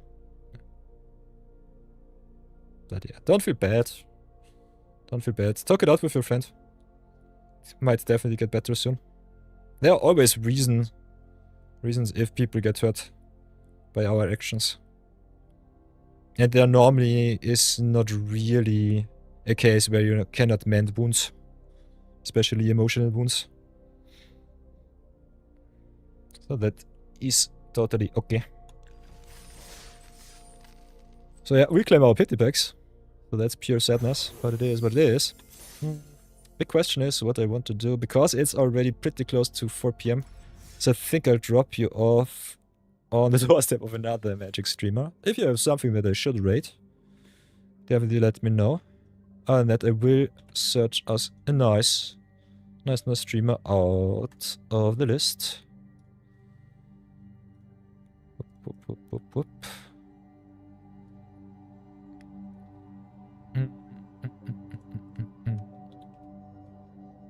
If you want to earn yourself some free channel points, definitely can do that with the raid. Whoops, that's a goal. Nope. Raid channel. Who is online? Ooh, Headology is still online. Boy in the bubble for Simon. Bad karaoke. Sheesh. Bad karaoke. Ooh, Kenji is drafting. I think I'll drop you off on Kenji's doorstep. Or if you want to see some Brawl brews from one of the best brewers on Twitch, can definitely also drop you at Amazonian's doorstep, so that's kind of nice. If there are no special wishes, I think I'll drop you by Kenji. But yeah, I think he's... Yeah. He's taking a break right now, so I guess I will drop you by Amy. Don't want to raid into a stream that is paused right now. Seems kind of stupid. Other than that, everybody, I hope you have an awesome day. I will try to be online a little bit more regularly again. Might also do some late night streams with a little bit of variety. Kind of want to check out Mugenics, the new game by Edward Macmillan. So if you don't know it, it's a strategic game. It's from the maker of Binding of Isaac. And it's pretty deep, so a lot of wonky little artworks. A lot of fancy little kitty cats. And some really nice boss monsters. Yeah, I'll let you know. I've got some work to do. Might be online in 2 to 3 hours. Could also be a little bit later. But I kind of want to try that game out too. And I try to stream a little bit more. I have so much business on my mind right now that I'm kind of torn between work and streaming. So yeah, we'll see how that pans out. I try to give you at least a video per day on YouTube. So we upload our draft video too. I will also brew the deck for you, Destat. Big question is, if you want to see the video, I might brew it off stream. Otherwise, I think we'll do it tomorrow. Tomorrow in the morning hours. Or at noon. I'll let you know on Discord. Other than that, let's go and raid Amazonian. Kinda have to get out. Get myself something to eat. And yeah, I'll let you know if I have the time to do a night stream too. Check out Mutagenics. Other than that, have an awesome time, everybody. Let's start the raid. And earn you all some nice new channel points. Yeah, I need some mutant ninjas first, but I can craft some, so that should not be the problem. For Brawl Deluxe I will always craft something, and otherwise I do some picture drafts off stream too. Without the stress and also with a little bit more engagement and focus, I would say. We'll get that done. That's totally fine. Nonetheless, thank you so much for watching, everyone. Kinda happy to see that I still have a quite solid viewer base.